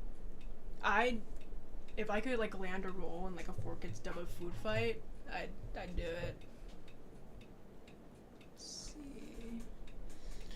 If AI existed at the time, would Larry use it for Food Fight? Yes. Something Creations asked, do y'all think that Larry is a secret drug dealer in his spare time like Cheezel? No. No, I think... No. You think this movie is used as a torture method in some countries? There's a really good review on Letterboxd, and it says that this movie is what they play in the TVs in the waiting room of hell. And that just reminds me of that question. I don't think I have an answer to that question, but there you go. That's the answer to that question. As I interviews. I like the interview. I like the review. I don't know what Arrowman is asking in terms of who was that, unless you're asking, you heard Ziggy's dad call out. Probably my dad, maybe. Can we get Food Fight RTX release? Yeah. Can you? Should you? Any Murder Drone Spanish Food Fight connections? Murder Drones is another Gooseworks thingy, I think. Or was it Rooster Teeth? I don't know. It's another indie animation. Why did the dog have diarrhea? You're gonna have to ask Larry that question. I know he got around and he would eat people's lunch on their desks. Maybe he ate a bad sandwich. I don't know. Is the dog okay? I think Monkey Del Monte is dead now. We gotta hope Given that was like a decade ago, I'm pretty sure Monkey Del Monte is dead now. If Monkey isn't dead, we hope that Monkey is alive. Yeah, because Larry has a new dog now. Oh yeah. Can't remember the name. It's crazy name. Zanzibar. Zanzibar. That's what it was. Yeah, pretty great. Would you vote Larry for president? No. But actually, would he be better than Trump and Biden though? That's a good question. I think Larry would be a better option than current. We could hope. We should hope. Biden or Trump. I wonder if any of the VAs ever saw the film when it came out. That one, bro, you've asked that question already. I don't know. Most of the crew, half the crew haven't even seen the movie. Some of them didn't even know it was finished until I told them, which was really funny. Yeah, I don't know if any of the crew I don't know if any of the cast actually watched it.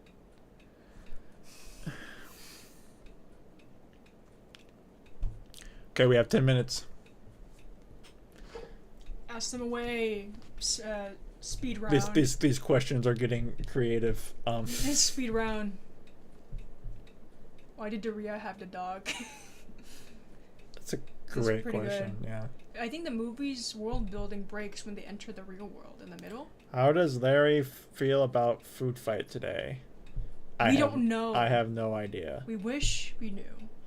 But another brick ass. I think the movie's world building breaks when they enter the real world in the middle. Who? What? Huh? Which is what they think. I don't really think it's a question for you, but they think the movie's world building breaks when they enter the real world in the middle. I agree. I forget. I agree. I always was confused about that. How do they get Charlie Sheen? How do they get Eva? How do they get Eva Longoria? How do they get Wayne Brady? No idea. Larry probably. You're gonna get an interview with Monkey. Yeah. Man, I wish. Then you're just gonna be like, "Hey, Monkey, woof woof." Hey, yeah, I think you should make a Cheezel fursuit. You should do that. If you make a Cheezel fursuit, definitely like tag me on Twitter or something. Awesome. Yeah, I would definitely look at that. How much money would you pay to see the original 2000 cut of Food Fight fully finished? I would pay nothing. I don't want it. I don't want it. When will Food Fight join the Criterion collection? Tomorrow. I talked to Mr. Criterion. He says he's gonna put it on in Blu-ray. 10 minutes. There's gonna be a Blu-ray with Food Fight, and then there's gonna be like a special like bonus features, and like Rodden's one of the bonus features. Yeah, it's gonna happen. Food Fight Japanese dub 1. I think there is a Japanese dub. Is there? Maybe. Should watch that. If you could choose, which brand would you want to put in Food Fight? Some more questions. What brand would you wish stayed in Food Fight? As I said before, I think Mars chocolate would have been better in Food Fight. I thought it would have been cool to see that. I wanted Scrub Daddy be in Food Fight. That'd be awesome. But I don't know if Scrub Daddy existed, but. Oh, you know what? Keebler should have stayed just because I hate the weird, gross gnomes in the final movie. I don't like them. Would you go to Food Fight on Ice? Yes. Yes. If Food Fight was remade, what would your dream cast be? Dream music writer, etc. That's too long of an answer to give. I'd be in it. I don't know. Yeah, Code would be in it somewhere. Yeah. I'd play all the characters. Yeah, there you go. A while back, we were going to do a reading of the script. I'm still for that. To be honest. Yeah, I guess we could do that sometime, but not today. Yeah, that's like a long time coming. Fart dub a Food Fight win. We should do that. I'm not doing what the fuck. You should. I think you should do that. I think. Okay. Hey Roman, you should make that. You should do the fart dub a Food Fight if you're asking for it. I mean, you have the means. Unless you right? can't fart. Unless you can't fart. I'm sorry. I'm sorry you can't. Sorry you can't fart. Sorry for your fart. Food Fight 4K remastered by Kino Lorber when? Did Monkey watch Food Fight and shit on Larry's lap in the cinema? I hope so. Are you like you're just creating these scenarios at this point? I hope it's real. Let's say that that happened. Who's Kino Lorber? Food Fight 4K remastered by Kino Lorber. If Mars stayed in, we see Tucker Carlson show clips of Food Fight when he was talking about fucking the green M&M. Yeah. Food Fight remake with his animated voice, but there actually was going to be a Food Fight reanimated, and it was called Food Fight. It was called Food Fight Restocked. But it just never happened. It never happened. Which is very sad. Yeah, and I don't know what happened to that. They just stopped. Yeah, Shiofuki, you can voice Chizo on the remake. Yeah, you can voice Chizo. Yeah, go for it. Real question, do we have any leads on the Food Fight video game? Because the possibility of playable Dexdoc Detective haunts my dreams, says Larry Dub. No, as far as I'm aware, we're never going to get a build of that. That's just not going to happen. Everyone is asking me what Kino Lorber is. I feel uneducated.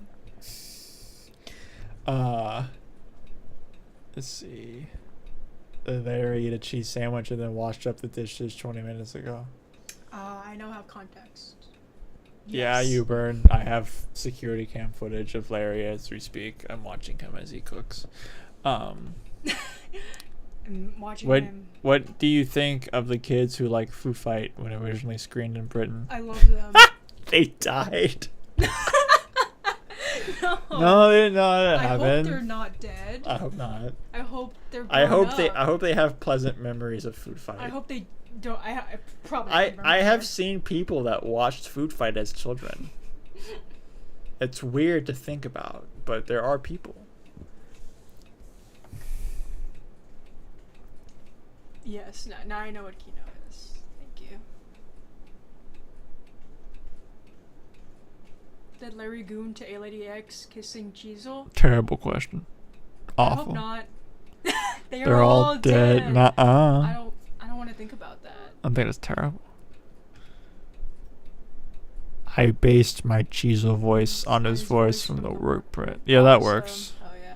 Though I also like Larry's voice. It's pretty good. Benny Epic asks, if you could replace the nose guy with any other body part, what body part would you choose? I think that's a question for you because you don't like Matrix. He could be an arm guy, he could be a hand guy. I still wouldn't like him. I don't care. Like, Daredevil Dan Riz or Dex Riz? I think if he was an eye guy, I think that'd be cool. I don't know. Did Monkey kill the kids? No. Monkey would never. Daredevil Dan Riz or Dex Riz? Okay, I think I'm gonna end this stream. Make a. I think I'm done. Yeah, Shufuki. I think we're Let's make him a done. wiener. We're done. I'm glad everybody enjoyed it. Thank you for questions. I hope I answered them to your satisfaction. Yeah. Comment and subscribe and hit that bell. Hit that notification bell Yeah. for more Food Fight. Yeah, you should send me $5 million on my Ko-fi. Oh, Benny Epic says wait no. Ask your last question. Okay, ask. You can. Wait, Yeah. Benny Epic has the floor. I give you 60 seconds. You have 60 seconds. Just because Benny Epic said wait no. We're not. Ask. Cornball or Sigma? Cornball. 30, 29, 28. Okay, I think we're good. Or maybe Benny Epic just doesn't want the stream to end. And it just is, yeah, it's gonna have to end, buddy. Thank you for your questions. This was Okay, bye. fun. Bye, everyone. Thank bye, you. Food Fighters. Bye, Food Fighters. Food Fight YouTube. There we go. Oh, man.